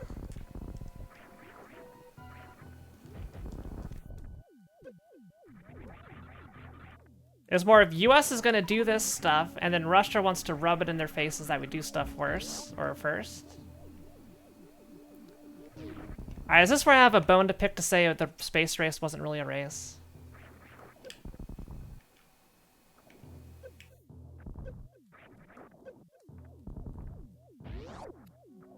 Like, at all. Here's the lowdown. Here's the lowdown. I'm gonna give you some stuff. It's not even a dick measuring contest. So back in the 50s, when nukes were made and ICBMs were made and all that stuff, there was priority that, oh, we can use an ICBM to go into orbit. And we could potentially, you know, send more stuff up there rather than just sending a nuke to another country destroying the planet. So the US was like, you know, we're going to do this. We're going to figure out how to, you know, launch something useful into space, whether it be for military reasons or communications reasons. But either way, a presence in space was something that was actually, you know, feasible with that development. So they announced, the US announced publicly, we are going to launch an object into space, a communication satellite. All right, so Russia did no such thing, or the Soviet Union did no such thing. What they did is they waited and listened to whatever it is that the US did. And then whatever the US announced publicly was their next goal. Okay, so the US was like, we're gonna send a satellite in there, and then, unbeknownst to anybody, Russia comes out of nowhere and says, we got Sputnik. We put Sputnik in space. We did it first. Heck you, America. So they got that. They got that information. But Sputnik was a completely useless satellite. It did nothing other than say we put something in there. It literally just beeped, saying, yeah, I'm here. Heck you, America. Whereas the US satellite was actually functional and did something. So that's the story of everything else. And then shortly after this, the moon program gets announced. Like, we had the moon program announced before we even sent people up at all. Like, we're gonna go up to the moon and do this stuff. And every single step that was made, every single mission was in support of making it to the moon. We're talking the initial Mercury flights, the Gemini flights, every single step of the way served a function to meet the goal of landing a person on the moon, okay? Now, Russia did not have a plan at all. All they wanted to do was do stuff first. And they had a pretty big advantage early on for a very specific reason, and that is their nukes sucked. I kid you not, this is the reason why they were able to get so many firsts, is because their nukes were awful. So the United States came up with, did the world's first like nuclear test. They demonstrated them all, like just really crazy stuff. And they went through the effort of miniaturizing them to go on a small missile. Okay. And as a result of like the miniaturization, a nuke was significantly lighter in America than it was in the Soviet Union, because they had old heavy nukes, so they needed a much bigger ICBM in order to lift the nukes somewhere else. As a result, when all this stuff started getting repurposed to send in people and other missions to like do outer space stuff, Russia had this gigantic ICBM that they could be carried by, essentially. And everything, including like modern day Soyuz launches, are based off of that old ICBM that they made to carry ridiculously heavy nukes. So America had the Redstone rocket. That was like the basis for the Mercury program, which was where we sent our first astronauts into space. So Russia had their ICBM already. They flew by the seat of their pants, found out the US was putting a person in space. So this was all stuff that was like announced publicly by the US. And then Russia would just look at it and say, oh, the Americans are doing this. All right, we have our next mission. Our next mission is going to be beat them to what they just announced. Okay, so they never had an overarching plan to do anything. It was all simply a response to do something first that the US was announcing they were going to do. So they never put a public dates on anything. Everything was kept in secret until they did it. So you can see why that's not a winning strategy. When you're simply copying somebody else, you're going to lose sight of the actual mission, and when you actually have to make something new, you're going to get hosed. And that's exactly what happened.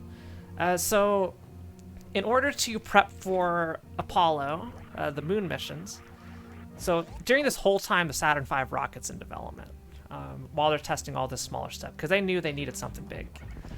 And they used like the old ICBMs as the basis to get started on, you know, field testing and doing all sorts of manned missions and all that. But the Saturn V was in development this whole period, and Russia didn't know about it.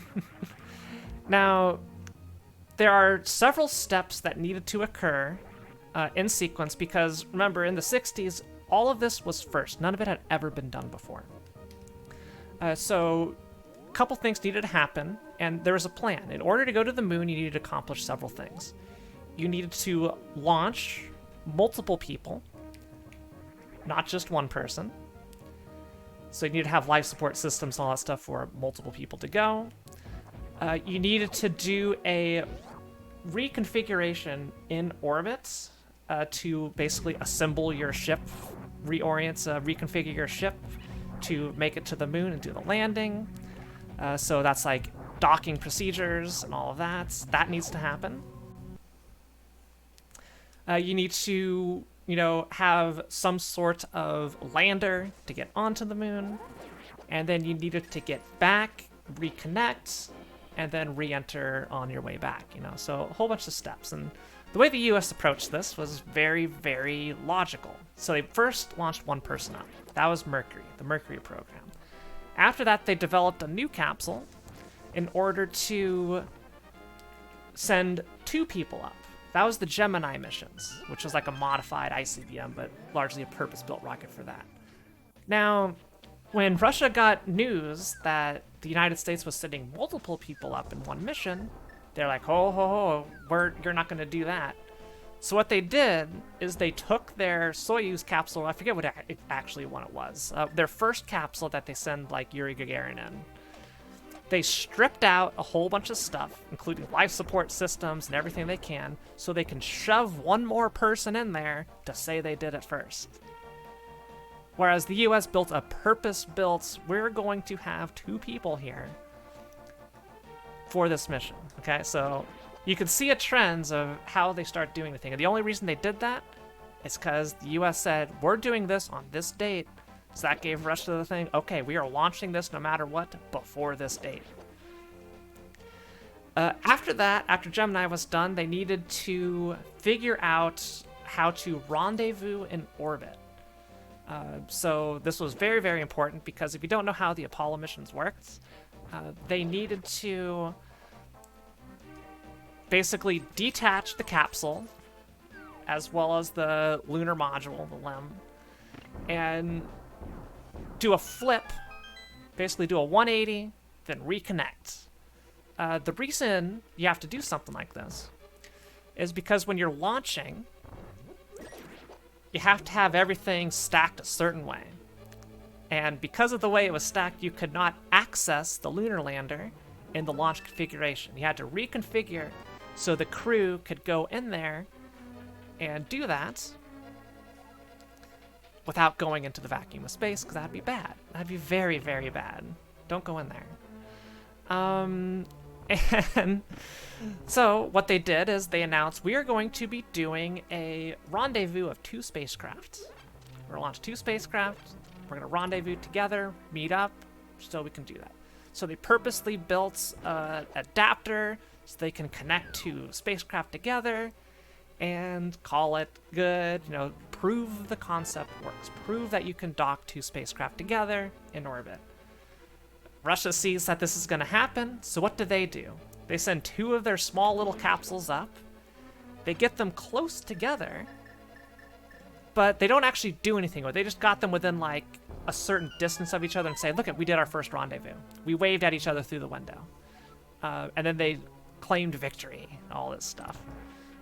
Which is, it's like, so far, like, all this stuff Russia's doing is completely irrelevant. Sure, they get in the history books, we are the first country that did this, we are the first country that did that. But because their whole strategy, again, is copying what the US announces to do it first, they don't have any actual game plan to do anything themselves.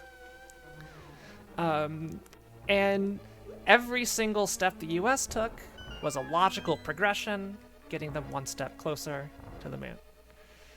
So the same thing with spacewalks or something. Every single time they did it, it was because it was a necessity, not because it was to beat the Russians. And as a result, the Russians completely botched their rocket because they had to rush it and get it done because, again, they had no idea what they were doing. Their whole policy was driven by beating the US rather than actually accomplishing science. They also suffered a catastrophic loss where the entire Russian space program was driven by 1 person.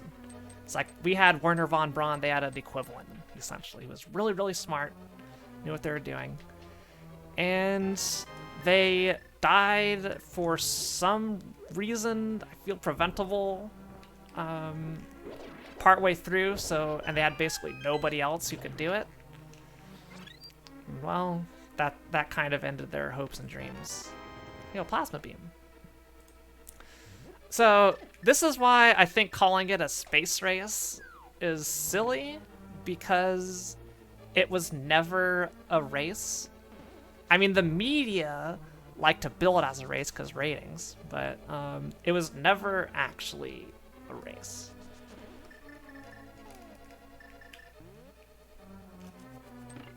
All right, sorry for sidetracking like that, but yeah, there's your history lesson for the day.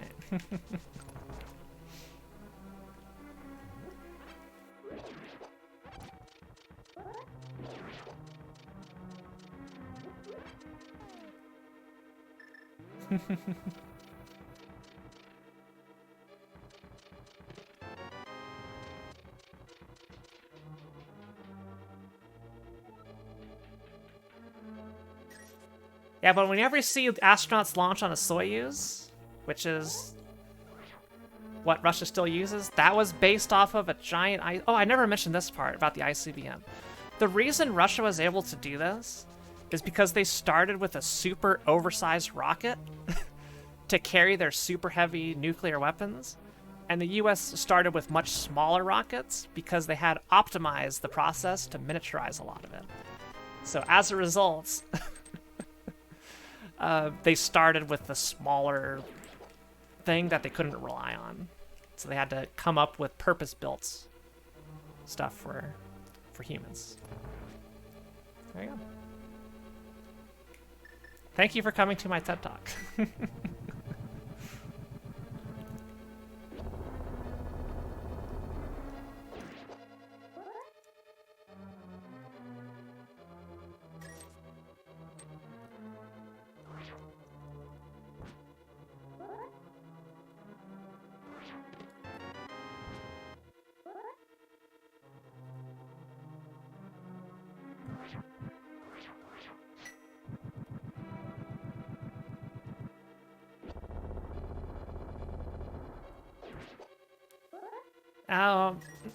The reason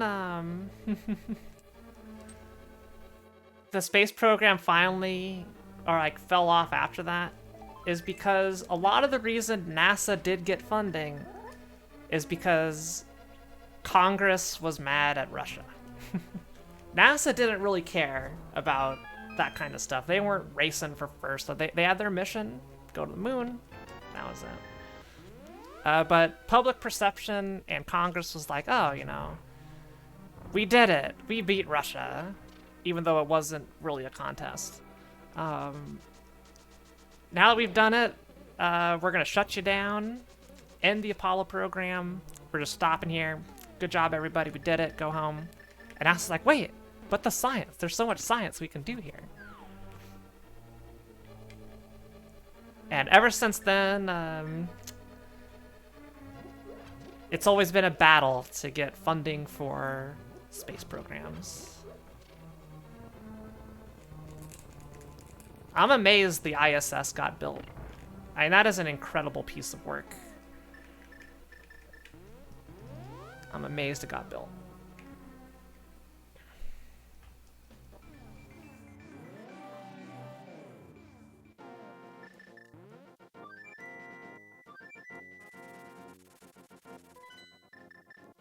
No, Derek, but I did see the green screen where they filmed the moon landings. If that was your question.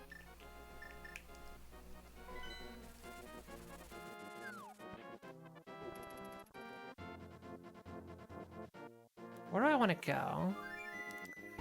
I could beat Super Metroid. Let's just go... I think the answer's in Super Metroid. Type 1 if you enjoyed Storytime today. I hope you enjoyed Storytime.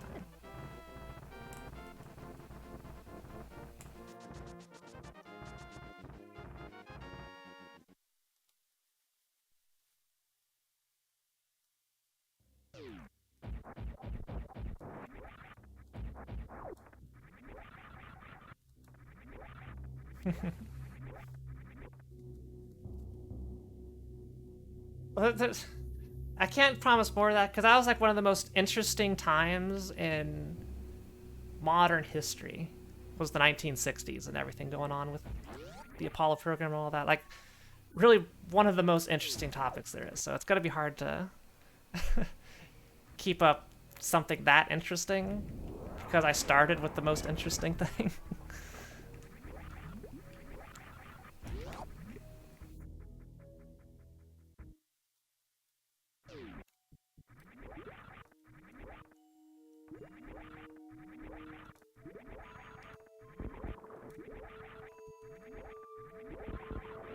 Phant facts.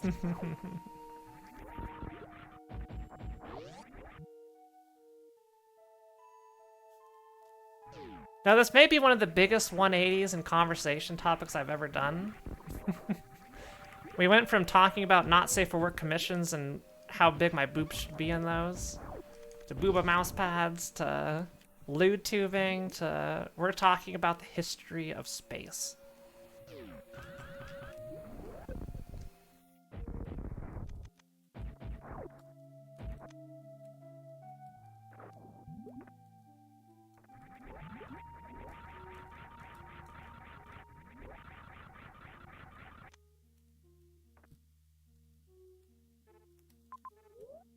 I also get a kick of people saying like, oh, you know, we did this in the 60s. We can't even do it now. And I like to remember, everybody, in the 1960s, NASA received about 10% of the US national budget. Today, it is less than 0.5%.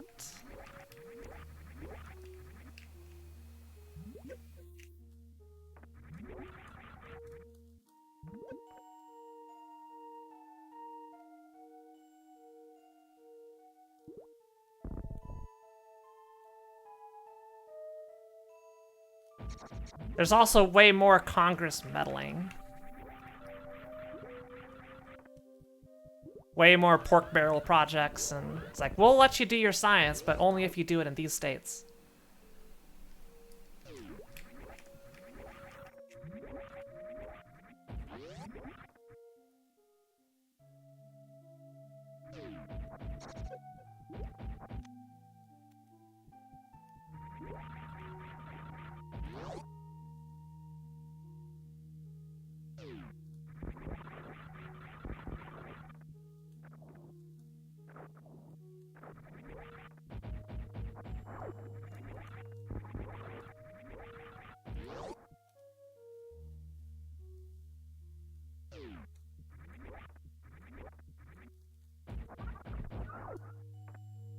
There's the lamp.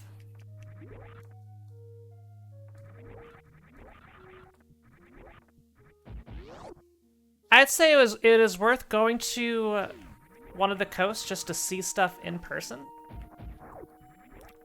Type 1 if you have never seen a Saturn V in person. So there's one in Huntsville, Alabama. There's one at Kennedy Space Center in Florida. And there's one at Johnson Space Center in Texas. Type 1 if you've never been to one of those.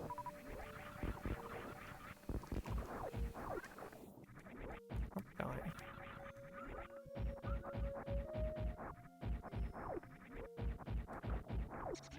So a lot of people haven't seen one of them in person. It is indescribable how impressive it is. And I think anybody who's gone and seen it can attest to the same experience. You just walk into that room and you see that thing sitting like horizontally taken apart piece by piece. It is absurdly impressive.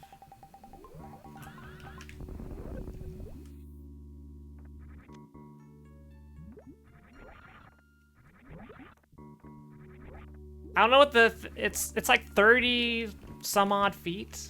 I don't know the exact metric. The space shuttle was 7 meters for the main external tank.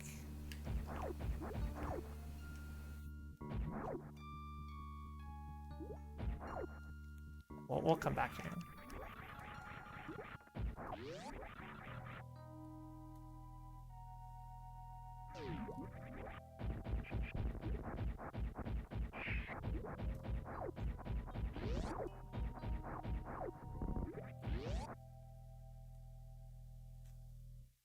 Yeah, you just sit there next to the engine, and you see the little tiny capsule that goes on top. It's just...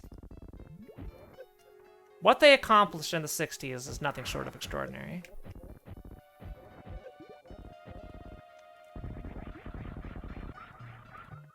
Granted, that was with nigh unlimited budget and 500,000 people working on that project. 500,000 people. That's a lot of people. That's how many people were working on Saturn.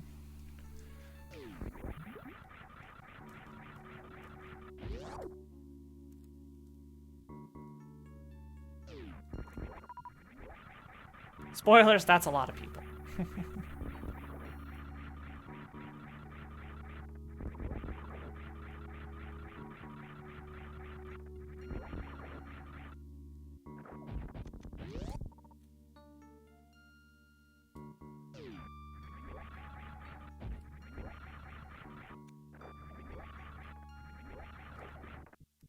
It pains my heart that people think it was all a fake.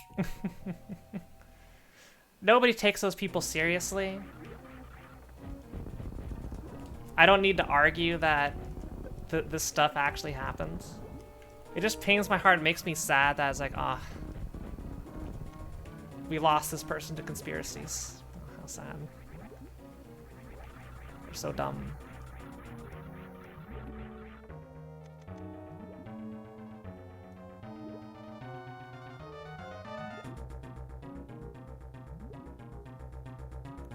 I didn't hear about computer simulations for Atom Bomb because at that time, there were no computer simulations.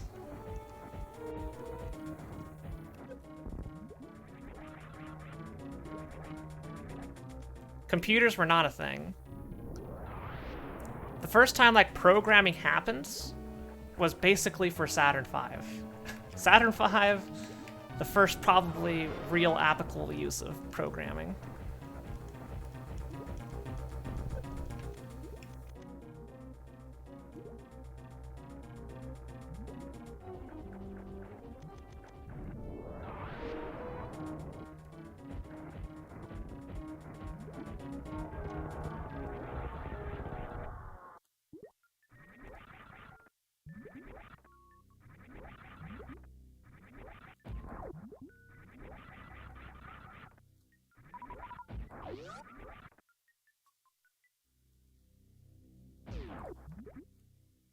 I gotta get it.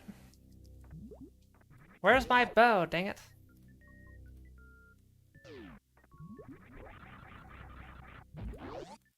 Thanks, Anthony.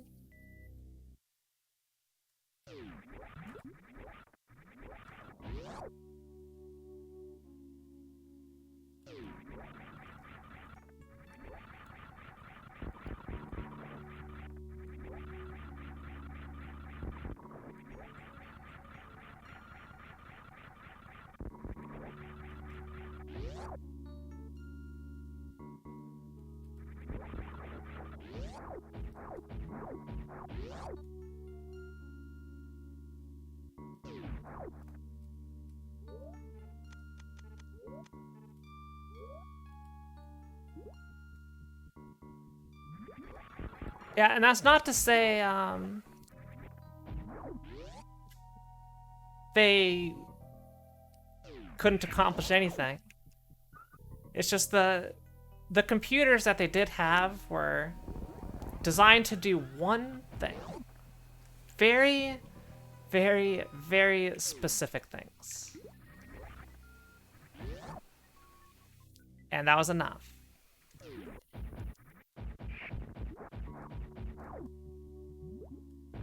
It did the necessary math that needed to be done.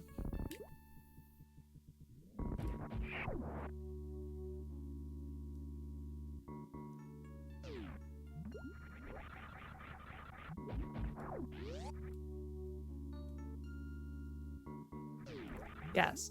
The software that exists to throw shit at my face and knock me around and make me look 3D is orders of magnitudes more complicated than all of the software used on the moon mission combined.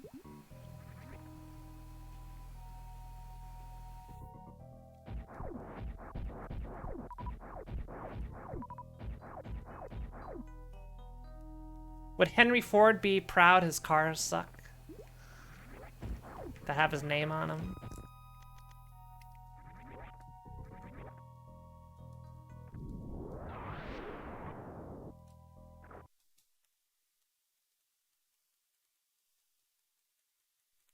Yeah, the advent of computers really is impressive.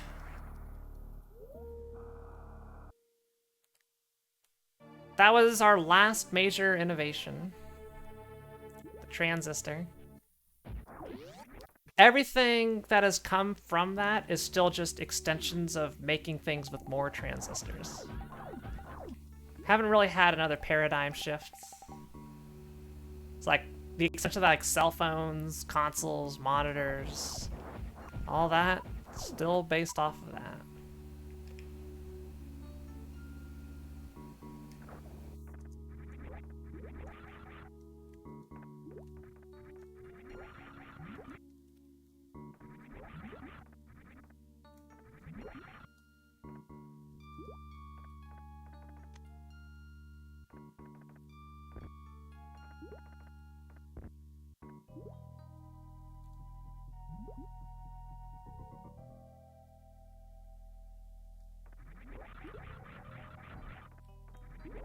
See, I don't have any company loyalty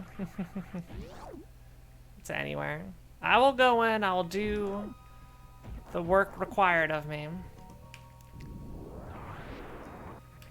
I will do it safely. For the greater good. But in terms of loyalty to any individual business, zilch. I don't care about my alma mater at all. I have no school loyalty. Why would I have loyalty to the place that ransacked my pockets for 4 years straight?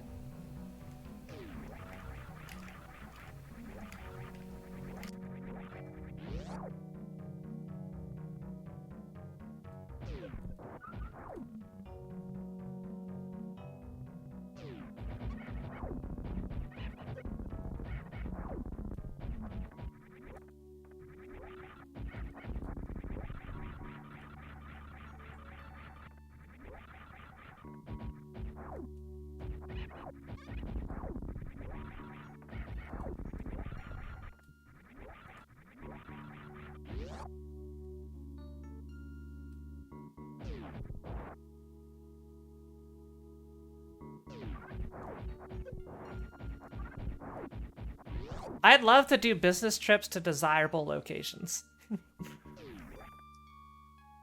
Take me to like Switzerland, take me to Europe, Japan, South Korea. Would love that.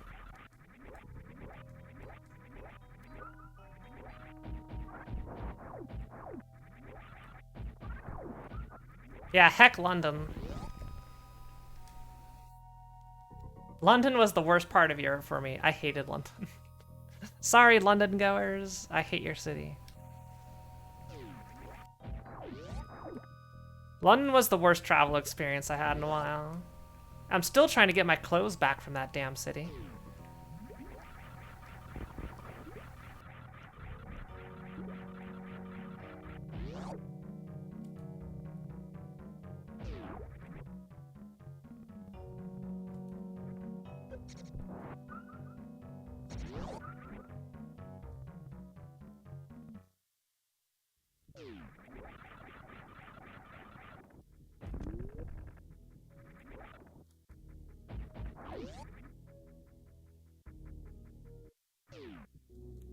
I haven't done Germany. I've heard good things about parts of Germany, bad things about parts of Germany, but overall seems decent, I'll say.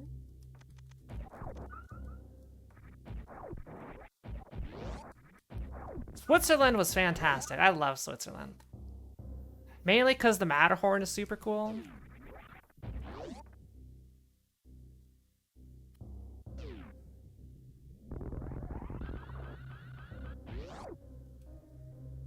We're still waiting on the shipping field. Apparently anything that goes in and out of Europe takes an eternity.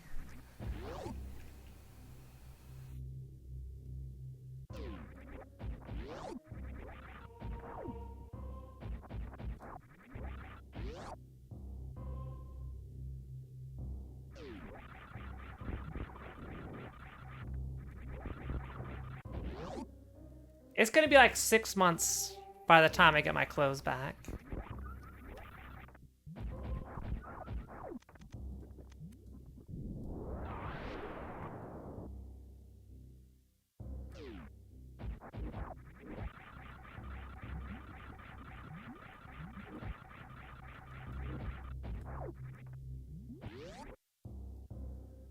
Everyone say hi to Ridley's mouth. Bye, Ridley's mouth. Hi, Ridley Elevator.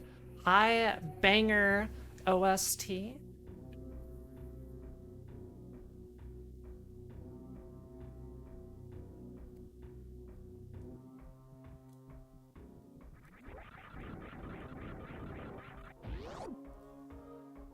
The one universally awful thing about Europe, how hard is it for a girl to get some water?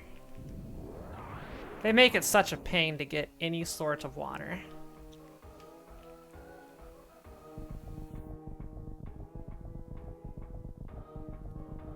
Also, ice? Forget about it. We don't do ice.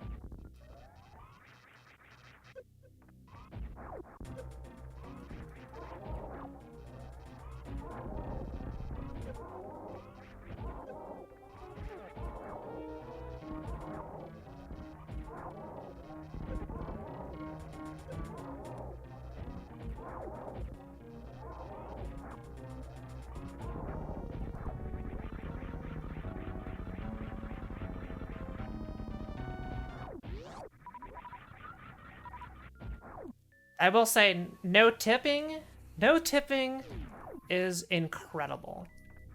That is a life-changing experience. When I was able to go to restaurants without having to tip, my goodness, it was just so good.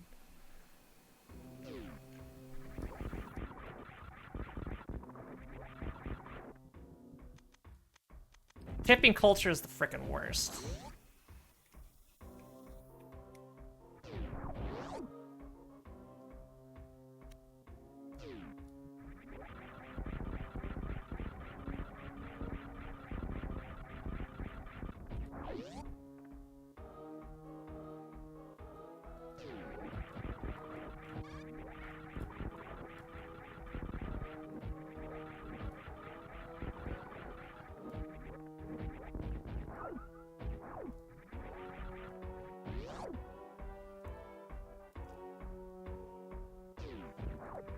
Because I didn't have to tip. Because I didn't have to tip, everything is just so much more affordable.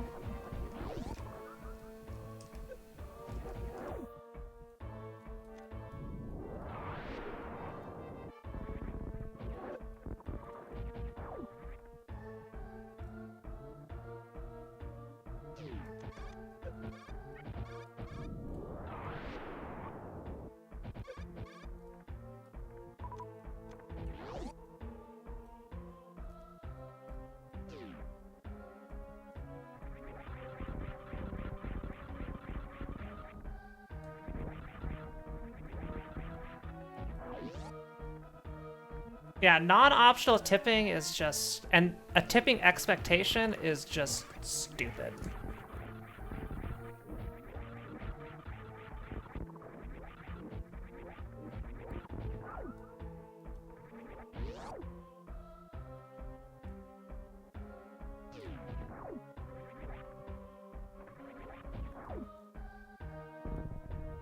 Was it worth? No. Later, Kingdom Hearts. Woo.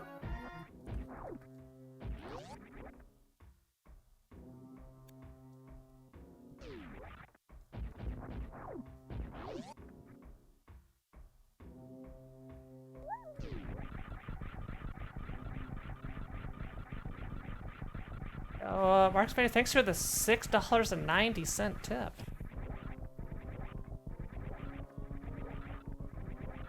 Mark's matey? Yeah, there was a comment there I want to read. We will read the comment.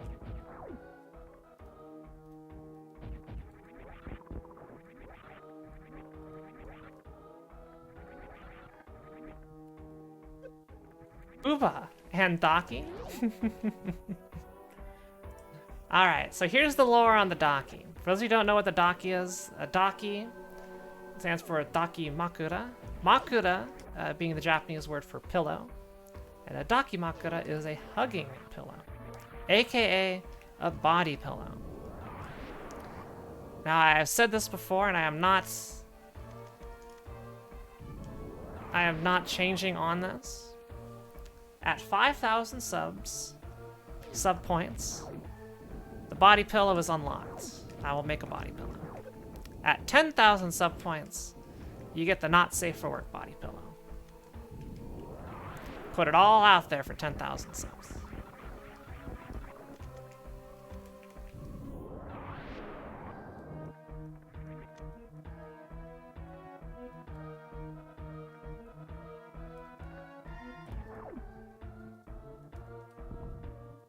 Now, I cannot stop you from making your own body pillow. Points. Sub-points. Someone wanted to make their own. I can't stop them. It wouldn't be official, but...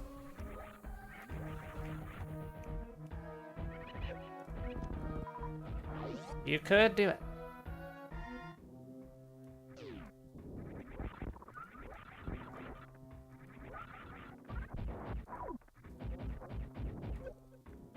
Okay, I'm scared. Oh, Marksman, thank you for gifting 10 subs. Holy crap. We're not hitting 5,000 subs. I want you to know that. Do you know how many subs 5,000 is? I'm at 150 right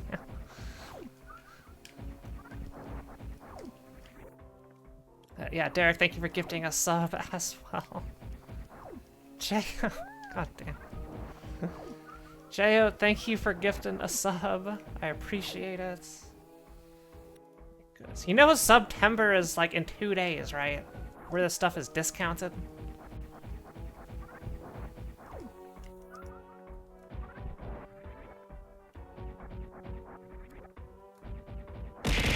Ah! Yo, Ophelia, thanks for the 100 biddies.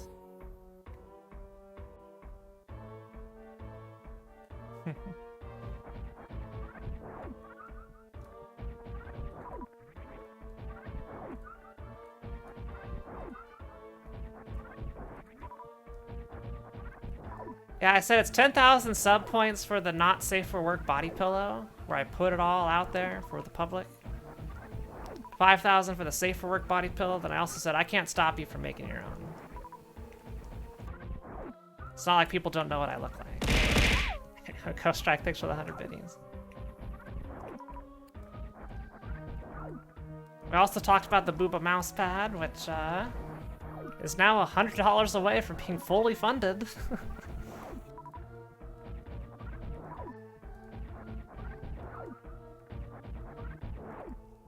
My birthday is on September 14th. I'm worried Ophelia is going to commission a piece of art in my birthday suit. Nah, if people want to do that, that's fine. I don't judge. Like I said, you just gotta show it. You gotta share it. I gotta know.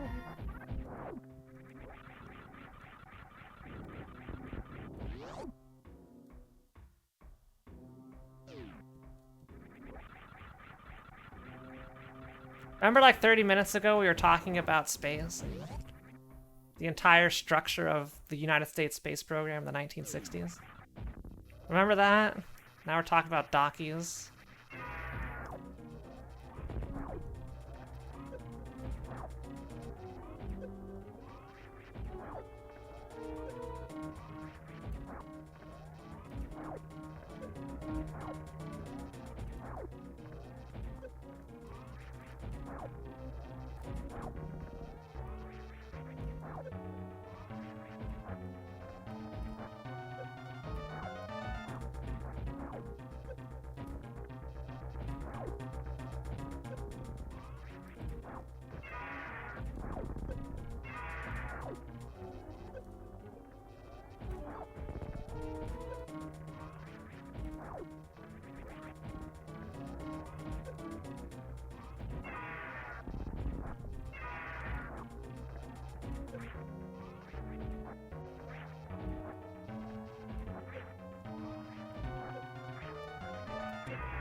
Grab me, you coward!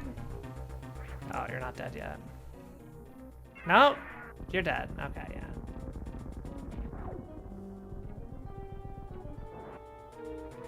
What's the Tuesday curse? Is it Lewd Tuesday?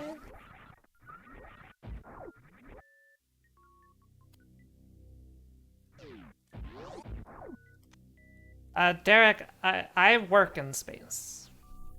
I won't go into any other details, that's my job. So I'm quite familiar with the matter.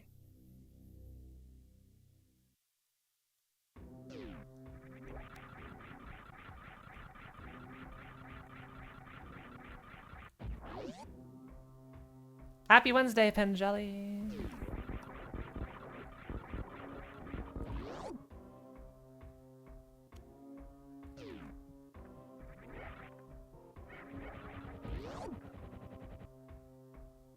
If Artemis 1 launches at not ass o'clock, I'll co-stream it.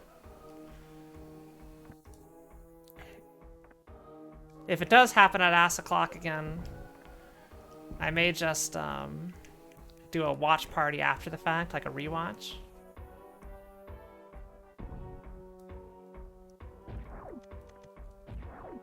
That's a pretty significant launch. The success of that launch is going to dictate America's space program for the next 20 years, probably, based off of how that launch goes. It's very, very important. Oh, that's thanks for the 1,000 biddies, huh?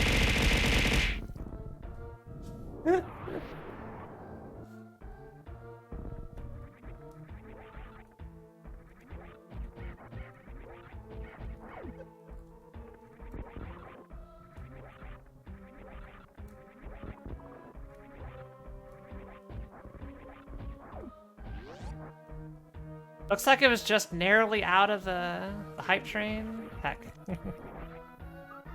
Yeah, I already have all the level 3s. We need to get level 4s and 5s now. Too much hype.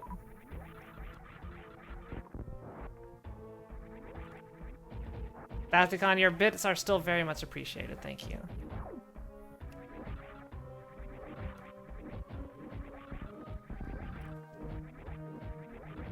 I want to remind everybody as well, since more people are in the stream right now than when we started with.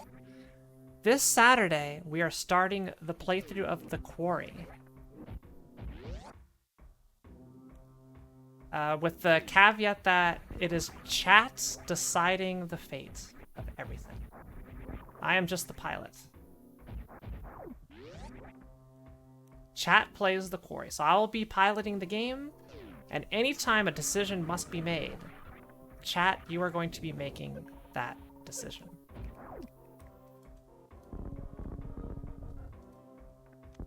Why, yes, please.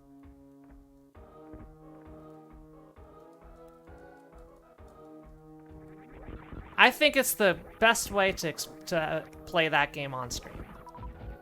That's my theory. I think it's going to be the most fun way to play it. This launch is defining if humans can go around the moon in the next launch, and if the system works, which is the backbone of NASA's Mars strategy. It's a combination of this vehicle and SpaceX's Starship, working in conjunction to eventually get us to Mars. That is the mission.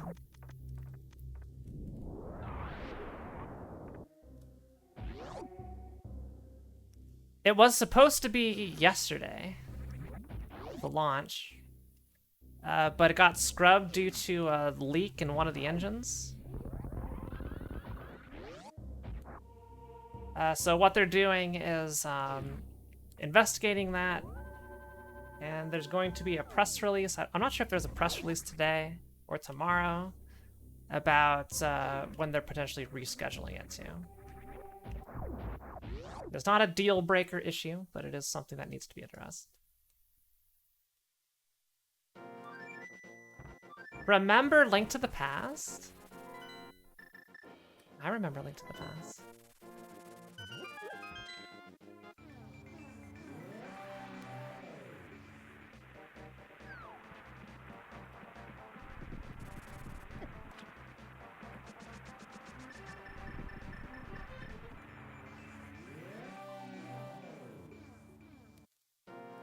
Launch windows break your immersion on the Martian. You mean they can't just launch a rocket whenever they want to?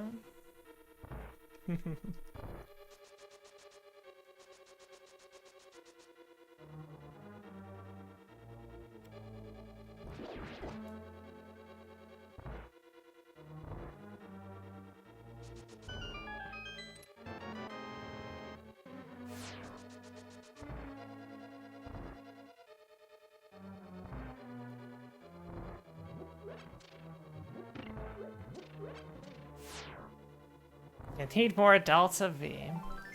Delta V. The term people who play Kerbal Space Program use. Derek, I'm assuming you've played an amount of Kerbal Space Program. The only people I know of who actually use the term Delta V are people who play that game.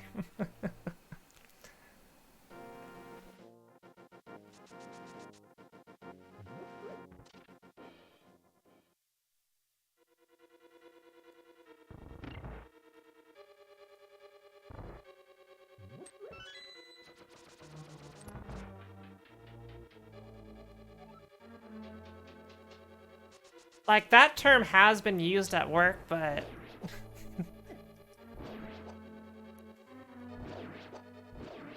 the biggest call sign of an armchair rocket scientist is how often they use the term Delta V.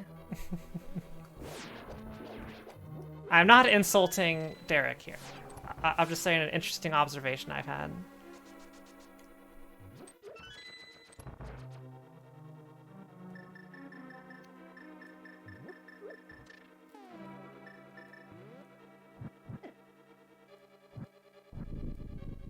I imagine you'd see a lot of that on Reddit anytime there's a launch happening. Oh yeah, Delta V, I'm an expert. I know everything that's going.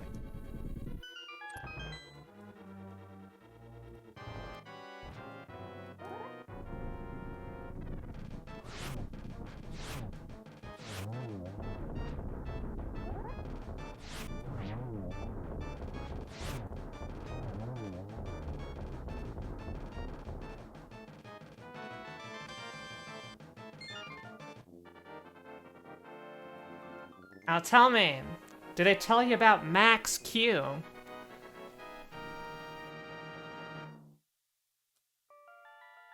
In Kerbal Space Program. I've never played Kerbal Space Program, but did they teach you about Max Q?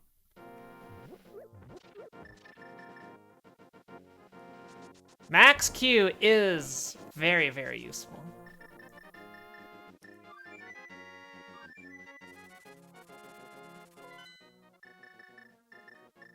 It technically would be a stat. It's not a stat on the rocket, it's a stat of your launch profile combined with the shape of your vehicle. But yeah, it is definitely a thing. Where do I go? Let's go do Ice Palace.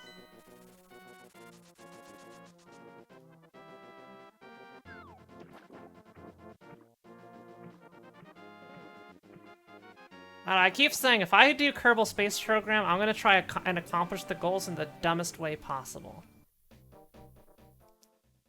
That is I will not try to build something that would actually work. I want to build something stupid.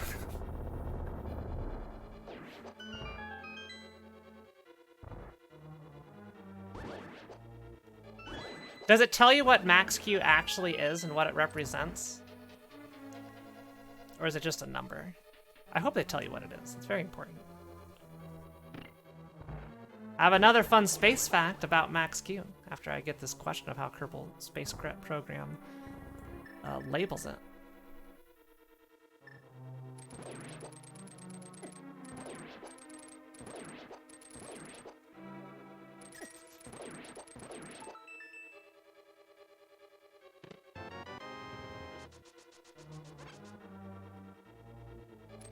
But Max Q comes from Aerodynamics, and it stands for maximum dynamic pressure, like aerodynamic pressure.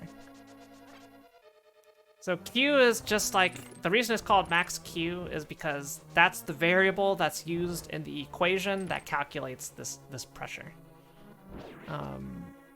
And usually it happens at a cross-section of you're going this velocity at this altitude. And I'll give you, here's your worst case loading scenario.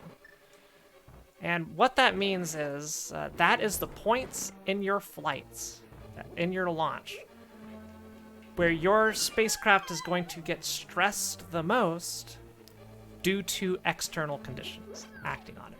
AK, you're punching through the atmosphere so fast, these are the highest loads you're gonna see. in the entire ascent phase. And the reason that's important is because that's how things are sized. So you may hear of wind tunnel tests. Wind tunnel tests can help determine what your max Q is and what that pressure looks like. So you can analyze and do everything that you need to do. So again, it's a very, very important thing to understand. And how it's dealt with can be quite interesting. I'll tell you how the space shuttle dealt with it, and how many things deal with it. Is you know the conditions, you know exactly, down to the millisecond. Maybe the 100th of a second. You know down to the 100th of a second when you are going to hit that maximum dynamic pressure, that max Q. And when that happens, you either need to be sized appropriately to withstand it, or what is more often done is you throttle down. So for example, on the space shuttle, they knew at this second, this exact second, we are going to throttle the engines. So you no longer are accelerating as fast. And then you wait till you transition through that max Q window. And then once you are safely through it, you throttle up again and go for broke. I didn't like that.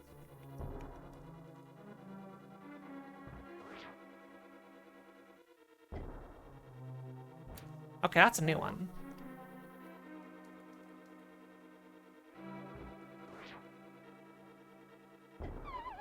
Still can't do it. I can't figure it out.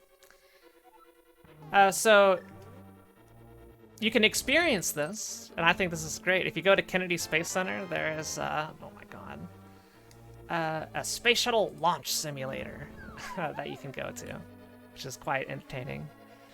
And it kind of puts you in a simulator, and they talk about it, and you can feel when they try to simulate the throttle down and throttle up. It's very, very neat.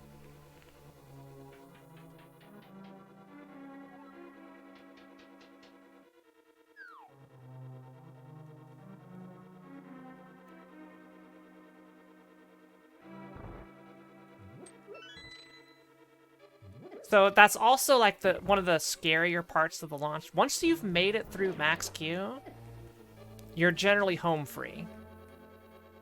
If you're not broke by then, you haven't blown up by then, you're looking pretty dang good.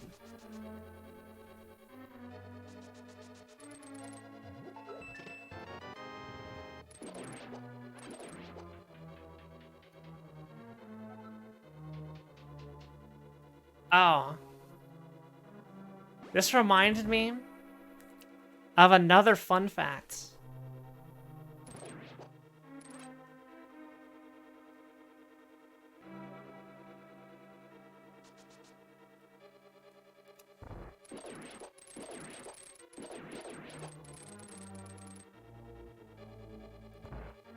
Are you more? Anybody still subscribed to Phant Facts?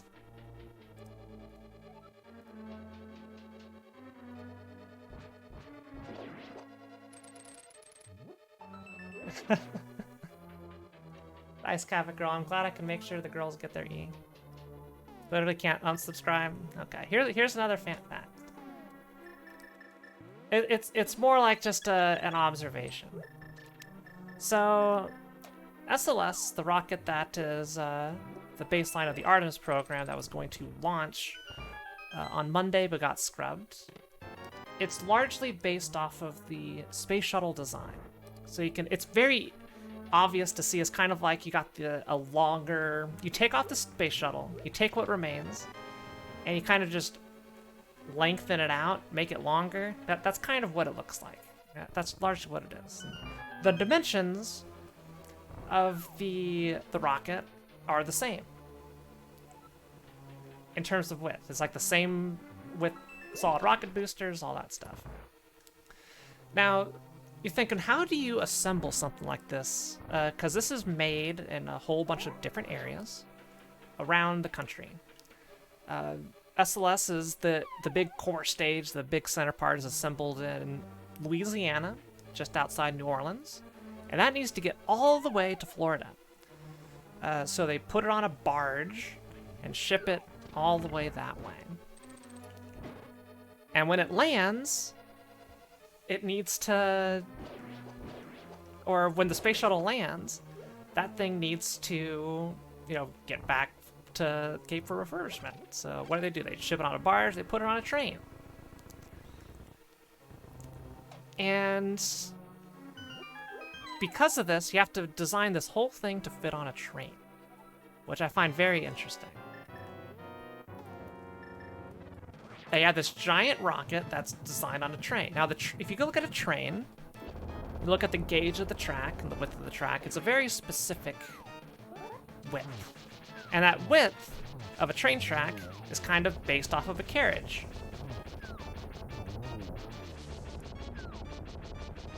So now we're like going back to the 1800s of transportation, where the baseline dimension for a train was a carriage, and specifically a horse-drawn carriage. So the carriage was designed to be, you know, carried by a horse. So you can trace the most recent rocket that we're doing, all the dimensions of it. The reason it is the size it is because everything, and you keep tracing it back, and the original guiding dimension was a horse's ass. Was this wide, and everything is based off of the width of a damn horse's ass. Because trains are so needed. So the baseline dimension for the rocket that's taking us to the moon, that's going to take us to Mars, the Saturn V program, the shuttle, is all based off of the width of a horse's ass. There you go.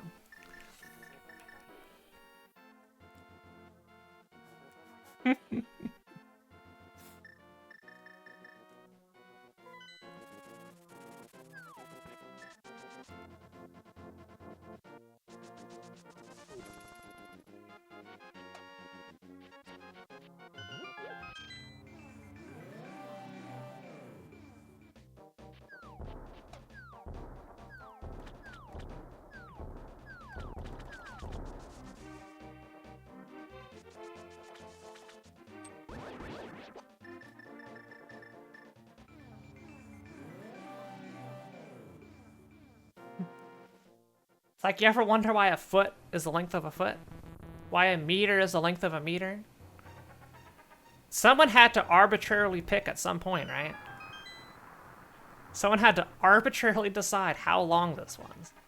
And then everybody had to agree.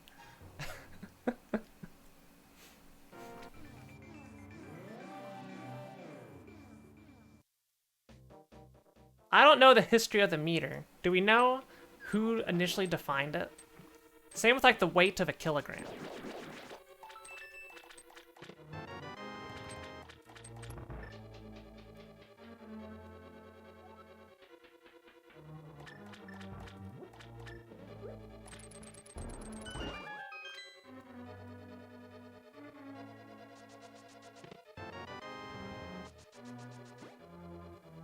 So the meter is not based off of the distant light travels. That was a retroactive one to standardize it.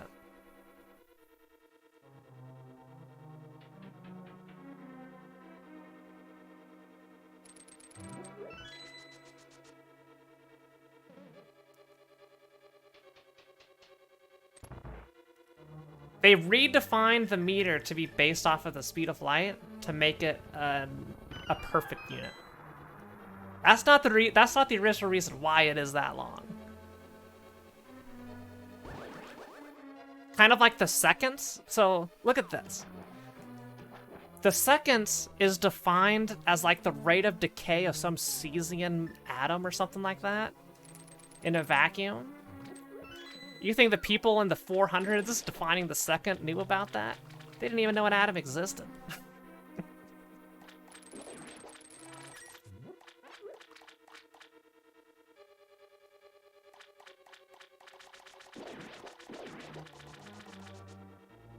Farm the Unicorn Head Tower and Tower... I don't know what Tower of Fantasy is.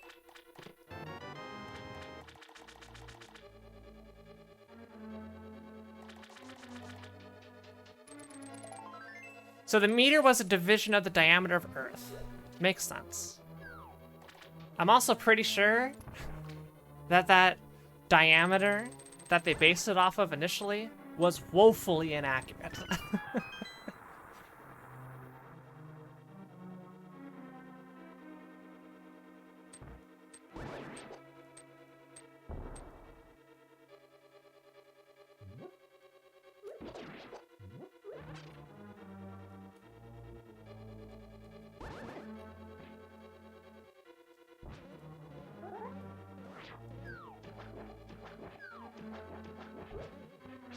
Get out of here.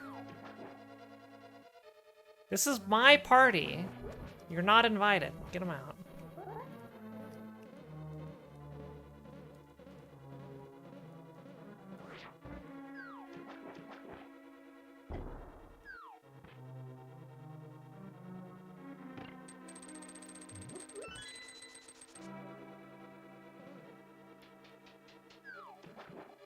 Also, I don't want to hear any bullshit about using freedom units from anybody in the entire UK. You have the most hecked up system of units on Earth. And you know it. You know it.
Pat, where's my go mode? Where's my bow? Why is it in Turtle Rock?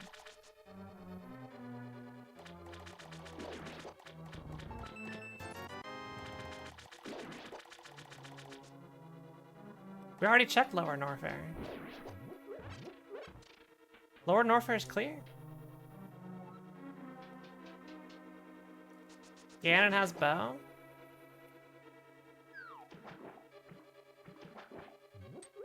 I don't know. I only know of Ganon with one N. Who's Ganon with two N's?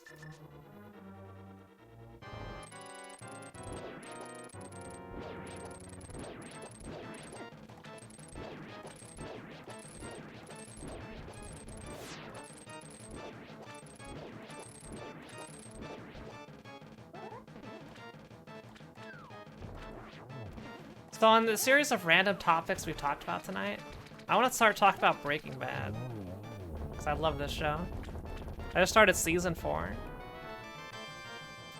Mike is the best character in the show.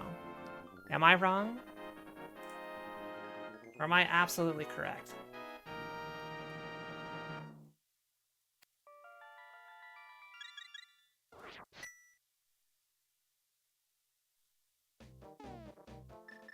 Mike is wonderful. I have not seen it before ever. It's my first watch.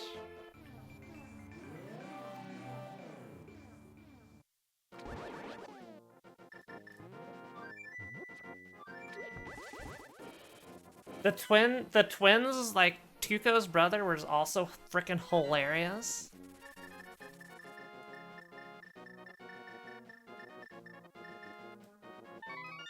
Kind of anticlimactic, but freaking hysterical. I love those guys.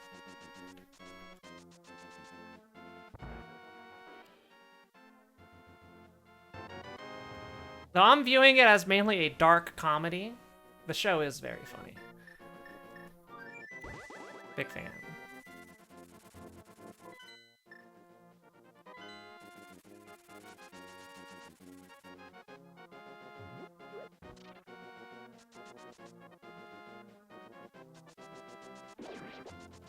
But my god, Skylar White.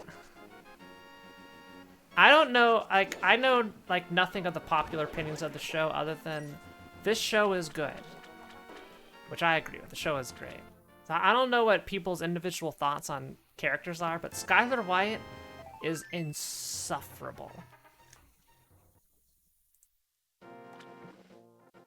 I want to turn off the show whenever she is on screen. No fault to the actress. The actress is perfectly fine. Just the way that character is written drives me. Oh, my goodness.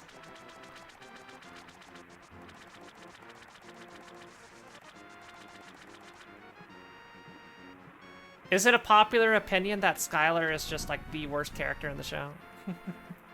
Skylar. That was required. Required Zora.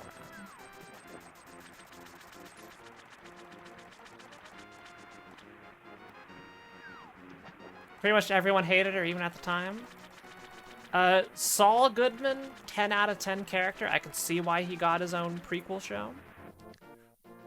He's just super interesting. The actor is wonderful. I love him.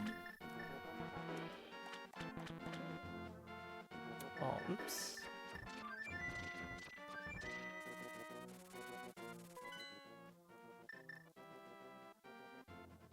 Oh. Ah.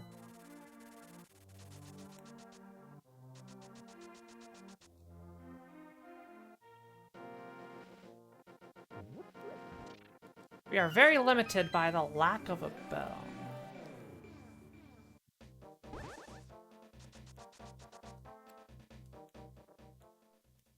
I have a problem, chat. I'm seriously lacking more bow.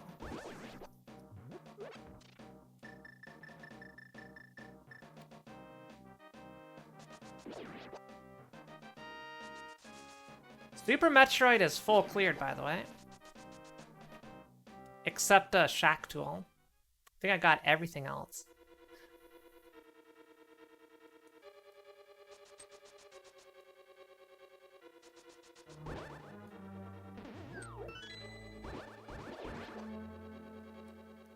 Yeah, I'm also not a big fan of Walter Jr.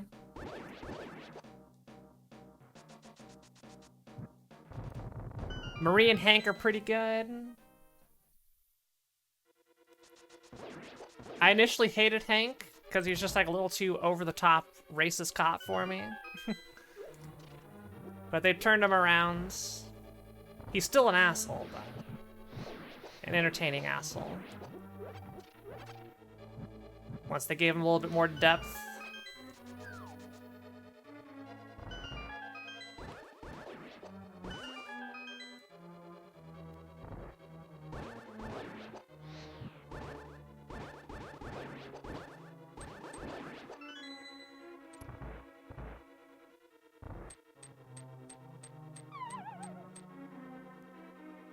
Yeah, Hank's partner is wonderful.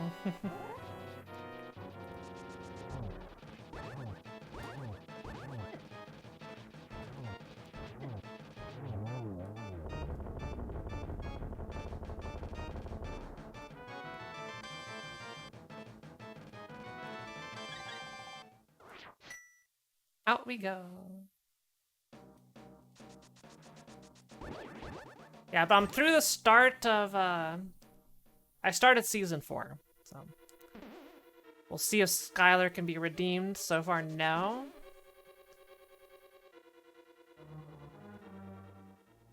She's a gosh darn Karen.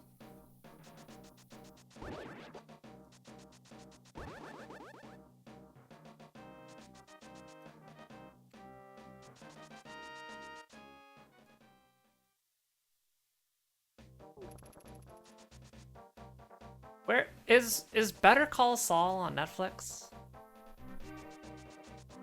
I am enjoying the series enough I'd want to watch the prequel. Which I hear is very, very good. I've heard like nothing but good things about that show. I don't know where to watch it though.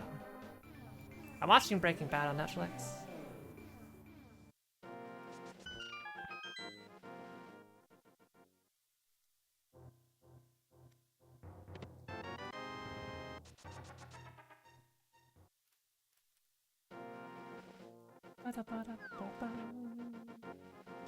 It's on Netflix? Excellent.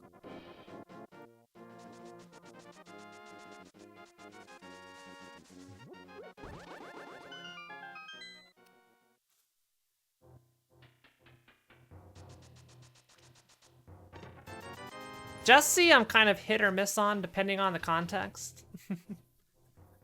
Aaron Paul's great. Great in the role. But his character is so stupid. A lot of the time. It's like a little much.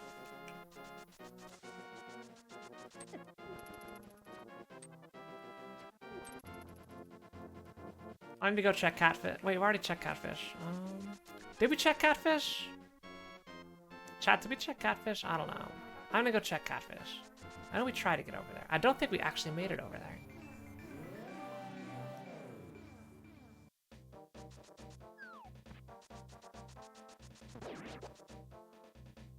Also, has anybody ever interacted with somebody that talks like Jesse? Like, yo, bitch.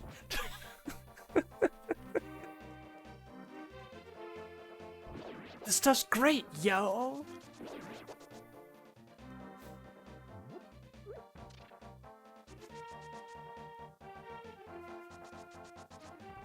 Gets me every time. I can't take it seriously. It's just so funny.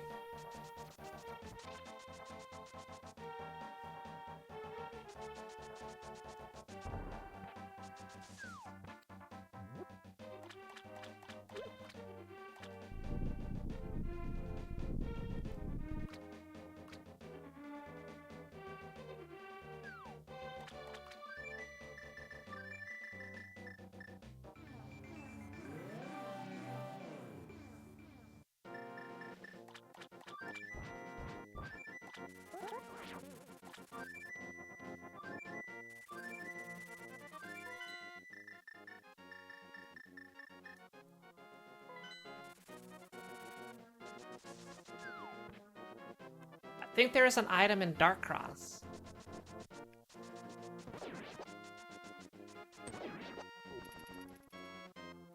God, this is feeling like a last location. Happy 3-hour mark, by the way, everybody.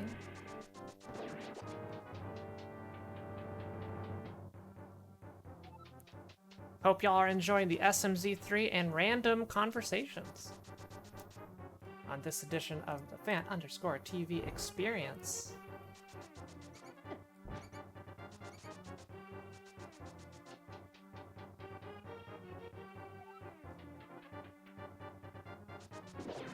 You don't get this content anywhere else.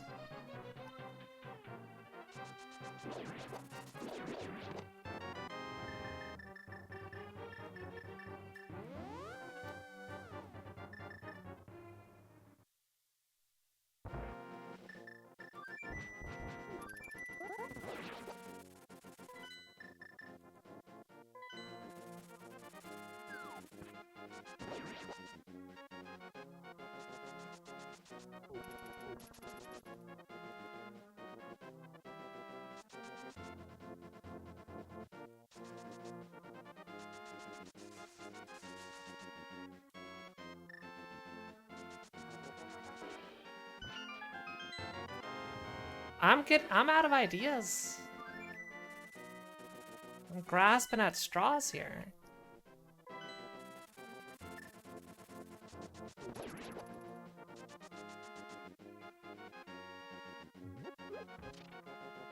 Here's what I got left. I got Dark Room in Eastern, which I'm doing right now. I've got a single item in Thieves Town. Plus green pendant in Thieves Town.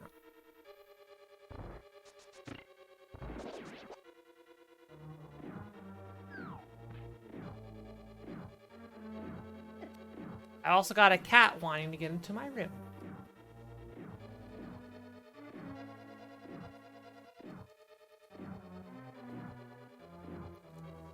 Alright, I'm back. Kitty needed some TLC.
Alright. To Thieves Town.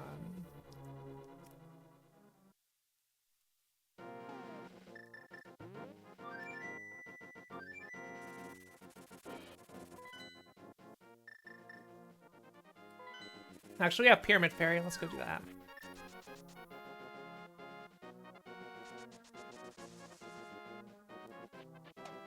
Pyramid Fairy is too fast. Oh, I never checked the pyramid either. We got a lot over there.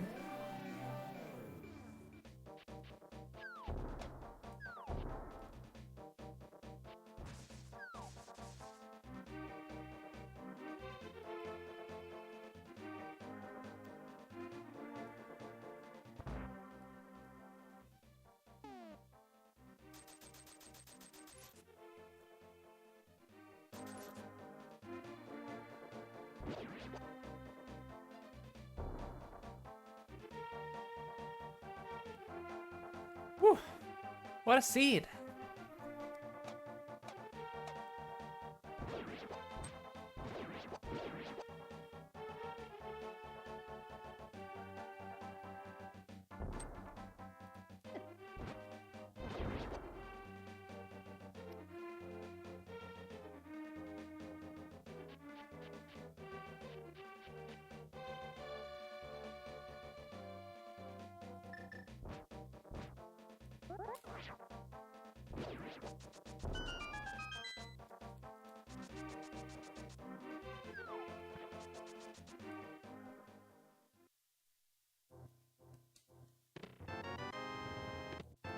The deep. Woo.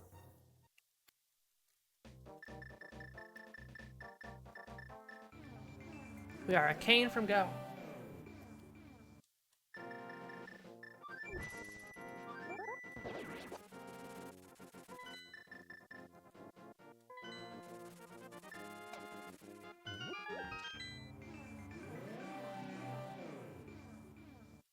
It's gonna be a Go-Mo Turtle Rock.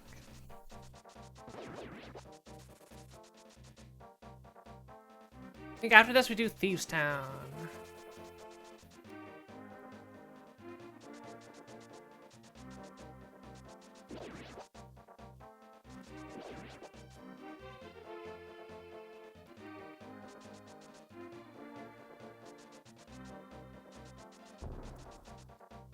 In fact, get your guesses in from 1 to 10. Where is... Actually, 1 to 5.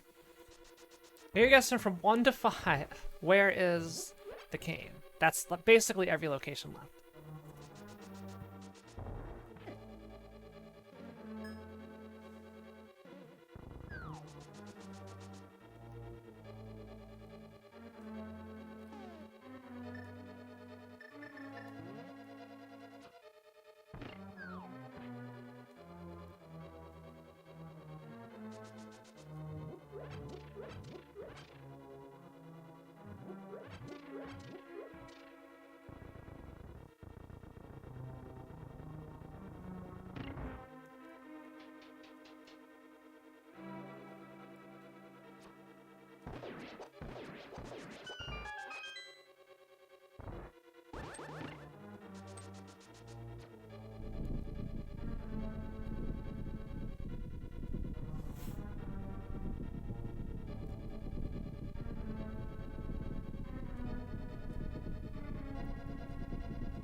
What fun, this game.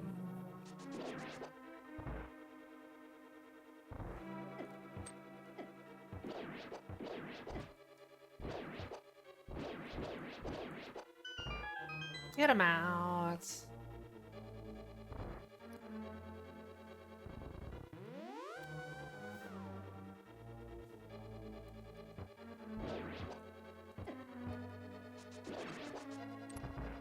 Actually, I think I'm gonna check, it's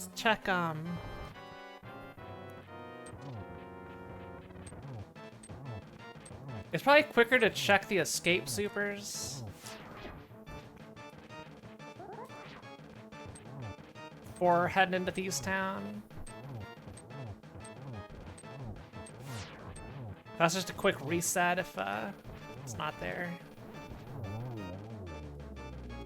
I should probably do that after this. Is it one?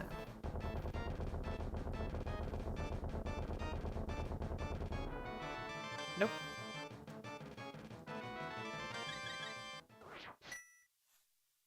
Eastern does not count because we know it's not in there. It's just a dungeon item in there. So check 1 is that. Check 2 is gonna be the escape supers. Check 3 is gonna be the Thieves Town item. Check 4 is going to be the green pendant. And I don't know if there is a check 5. That may be it. It's gonna depend if I get like a book or something, you know?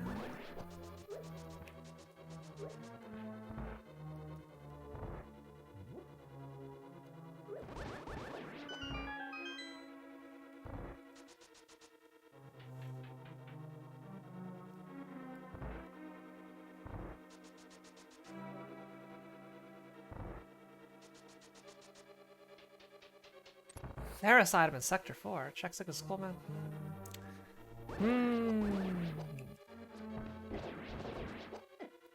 Get out of here. Get him out of here.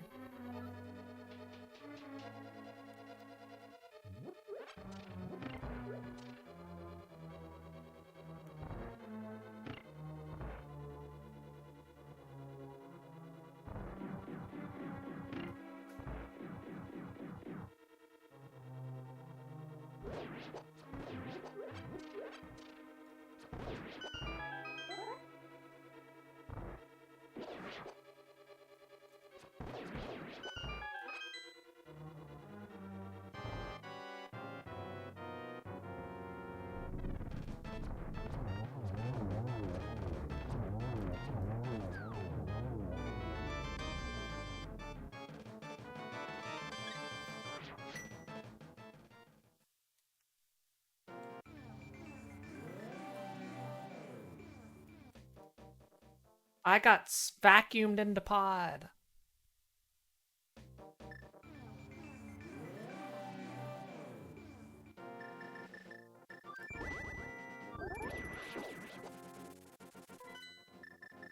Alright, if you guessed 5, I think you're out of luck because I think it's only these 3 checks.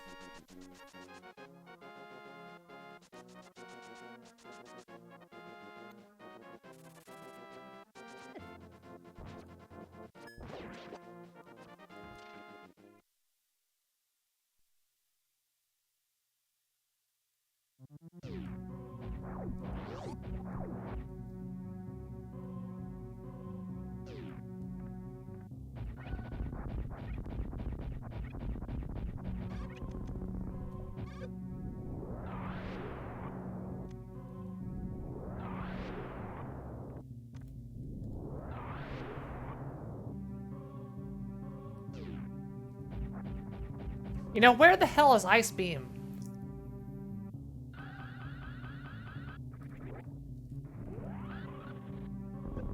Hey! Alright. It was check 2. Who guessed 2?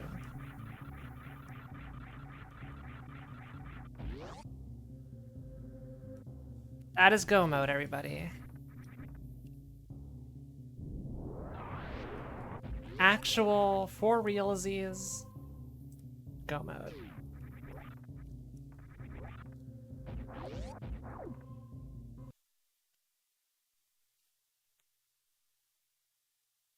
2.71828 was close. Well, people guessed 2, Ghost Strike, so no, it wasn't close enough. There were winners here. You were a loser today.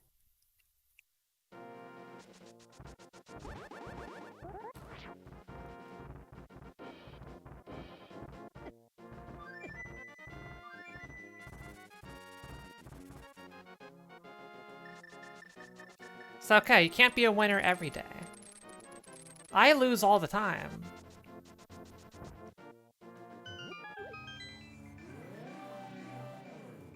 Like, all the time.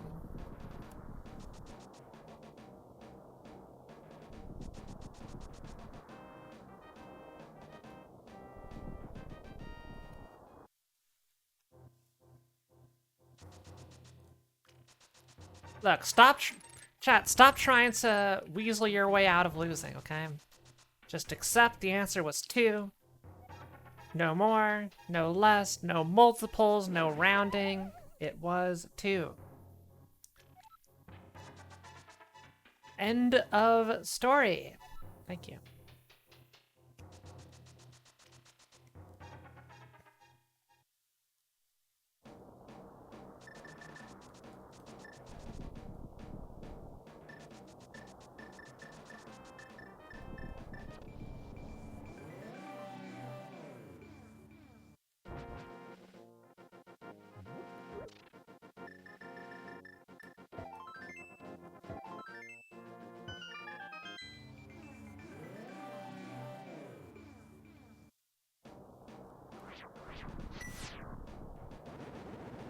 I've been doing a lot of ice beamless seeds lately.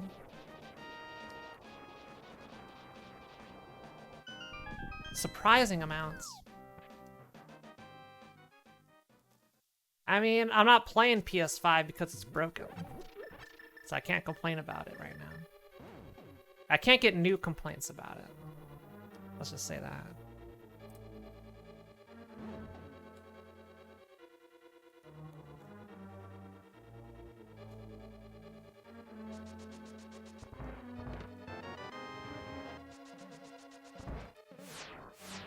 It's okay, I'm sure I'm gonna have like 10 gigabytes of updates to install next time I boot up my PlayStation 5. Sony can't help themselves updating that thing. Every update seems to do nothing to fix all the actual problems.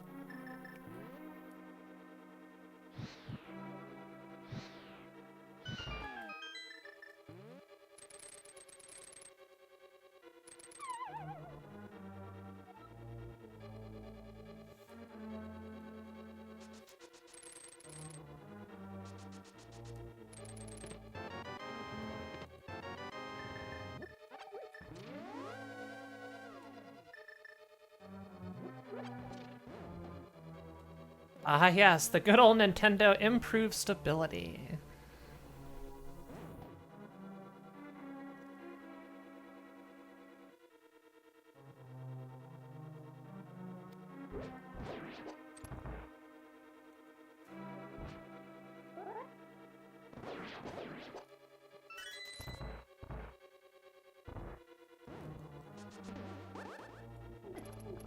Really?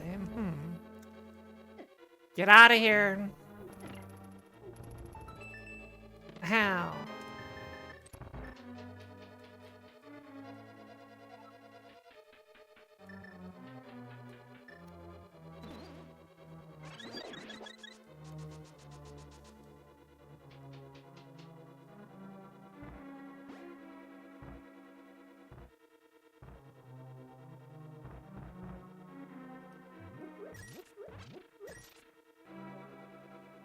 Ah, yes, the spying. Listening into my room with the PlayStation 5 controller microphone for data gathering. I see how it is.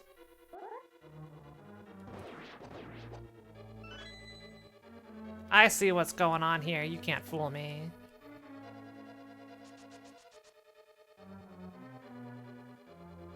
Nice try, Sony zealots. I'm on to you. I am on to you.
Do I clear out Laser Bridge just in case?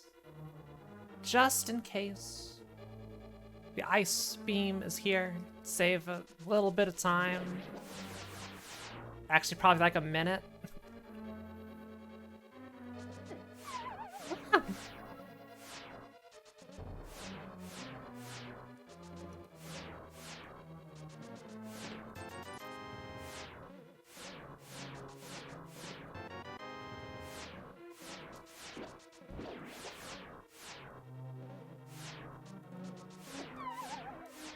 Ow. Fine. Grappling found.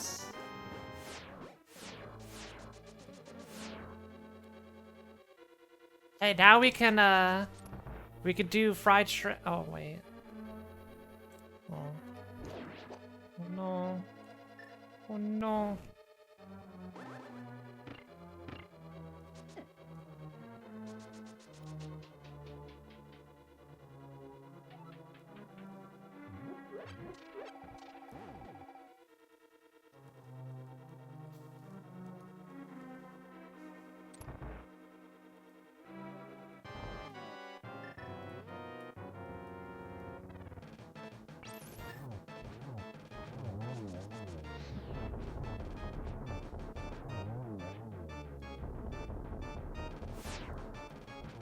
You can tickle the fish.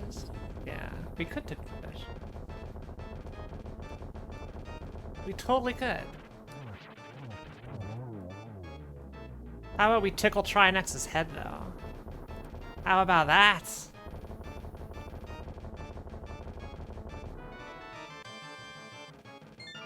Bum, bum, bum, bum, bum, bum, bum, bum, bum, bum, bum.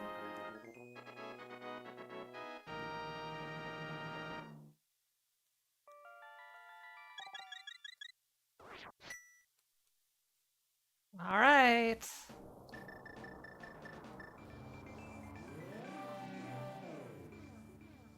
Let's go beat some bosses. We'll never know where the ice beam was. For all we know, it doesn't exist. We'll check the spoiler log after we beat it.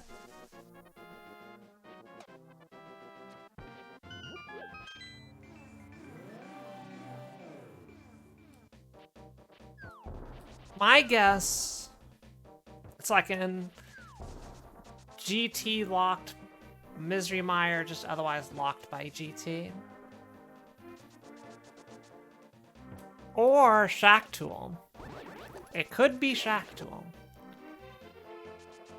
Heck that.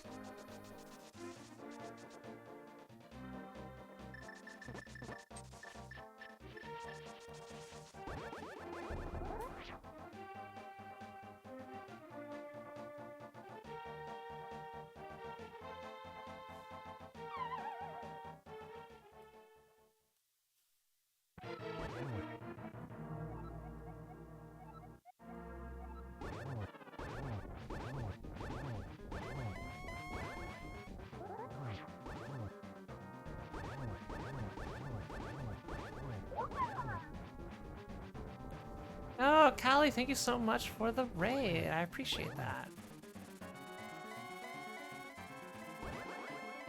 Good to see you again.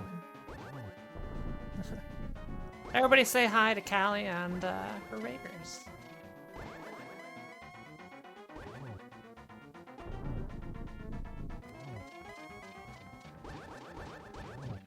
Woo!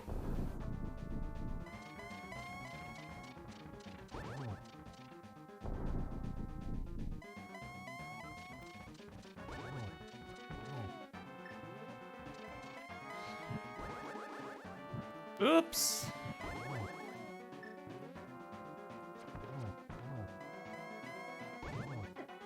What was that? Wait, what? Huh? What? What happened there? What was that pattern?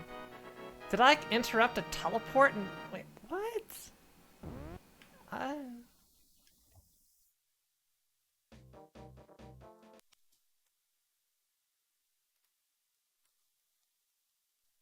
I don't know what happened there, but you know.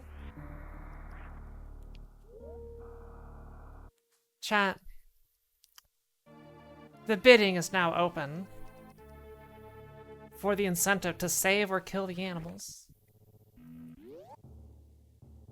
1 sub is 250 points. 1 bit is 1 point. $1 tip is 100 points. Starting out 0-0. Defaults, kill the animals. What's it gonna be?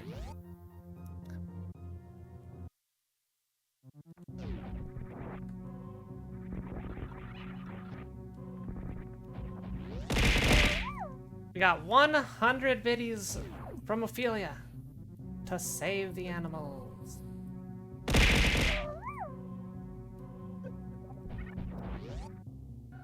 We got 100 biddies from Ghost Strike to heck those animals? Okay. And if it's tied, we're killing the animals. 100 points each.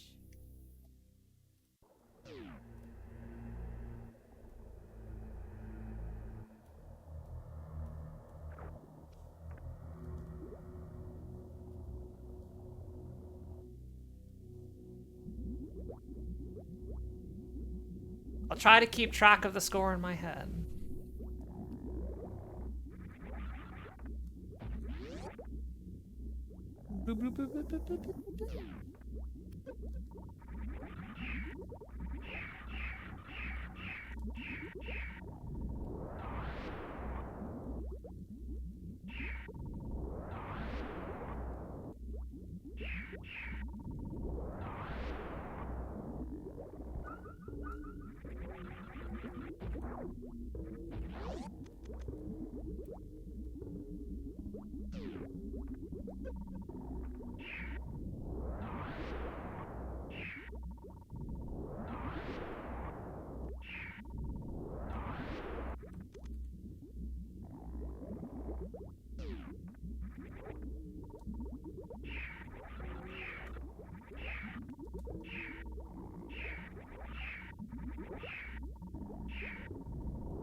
The animals are very cute.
The baby.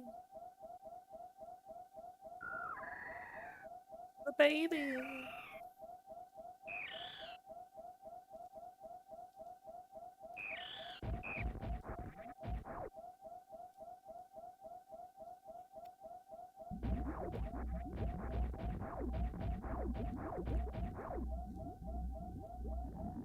Hello, Catastrophe. Thank you for the raid.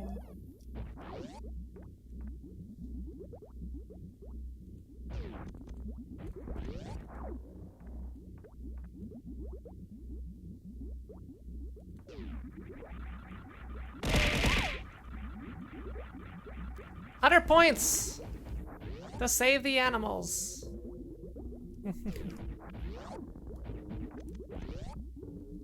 It is now 200 to 100.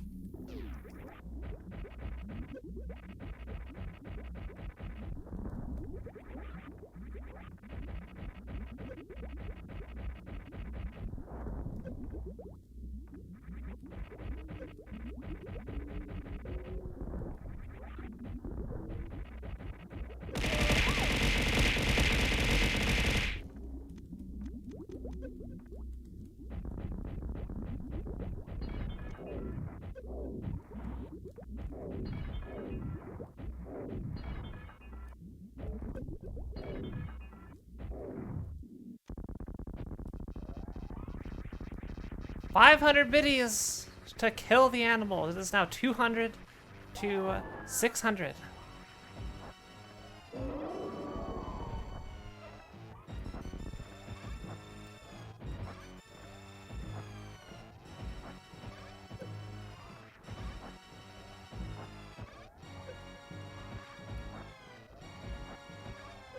Yo, Mother Brain, enough with the fries. There's the donuts / onion rings.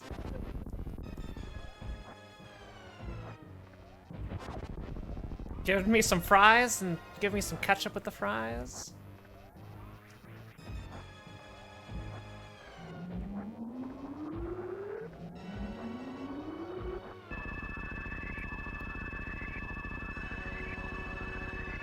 The raid triggered? If you're referring to the raid, I definitely saw the raid message.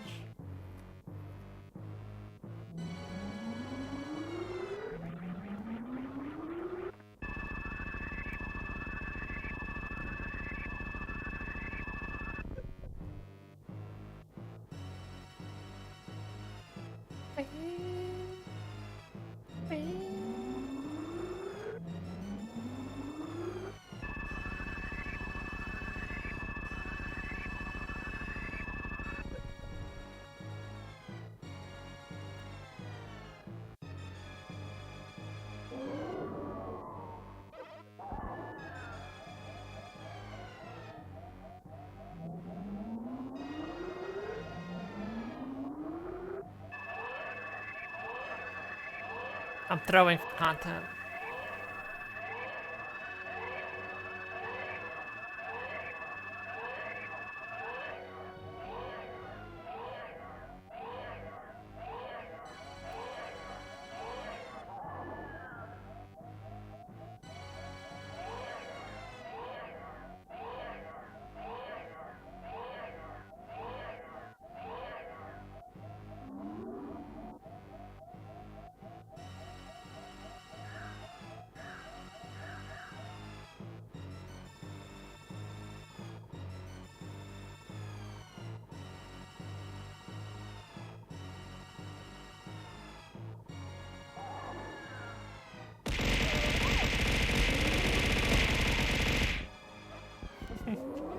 Daffycon, thank you for the 600 biddies. I'm assuming to save the animals. If so, that is now 800 to 600 in favor of save the animals.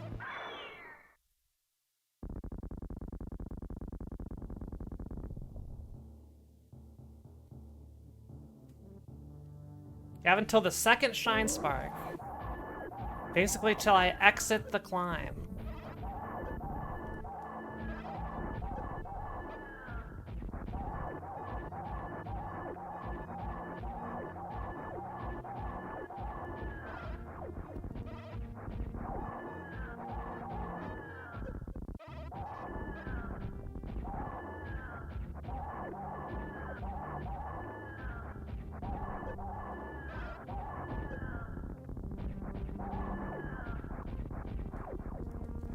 Alright, the brain is dead.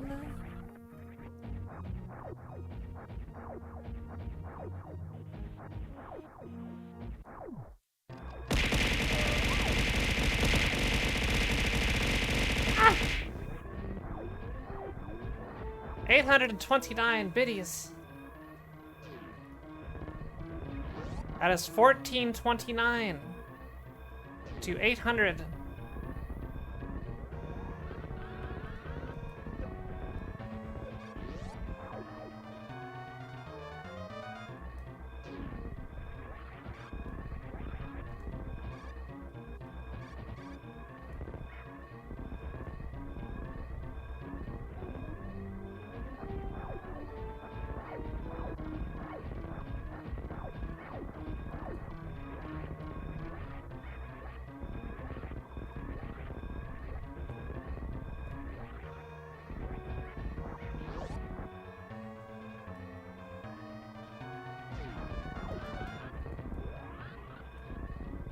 we're closing it off here. And closed. We are killing the animals.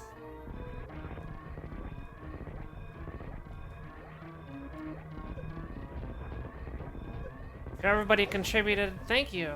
Those biddies are going straight to the Booba mouse pad. Time.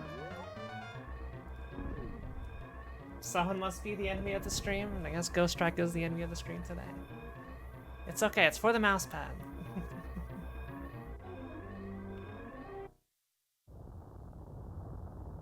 GG's.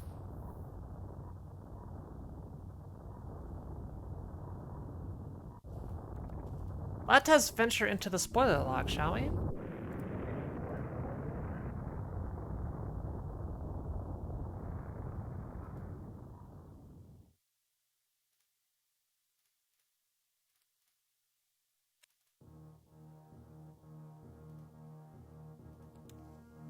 Let's see, where was the ice rod? Or not the ice rod. Where was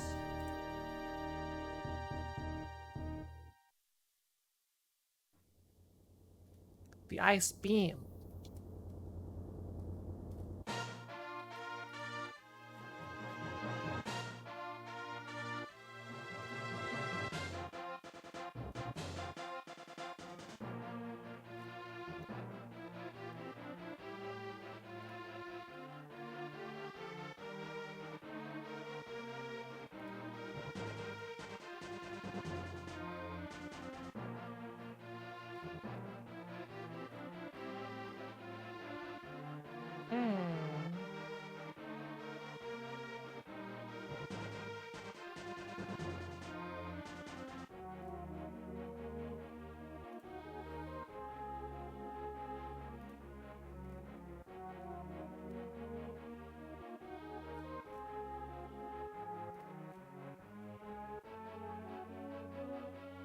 I don't see it in the spoiler log. Does it not exist?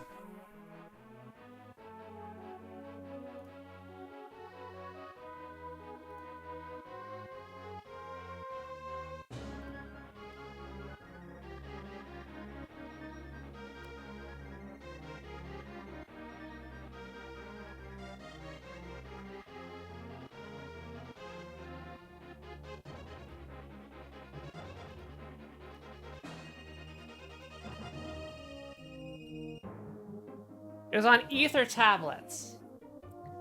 Ether tablets had the ice beam. Where was the book?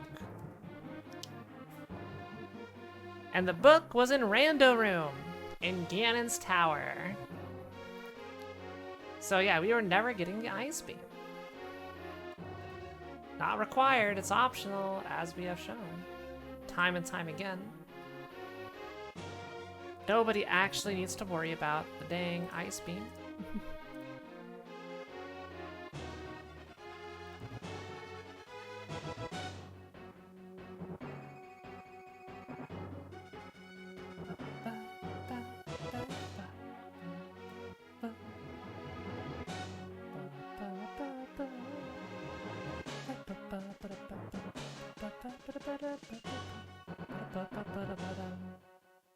See you next mission.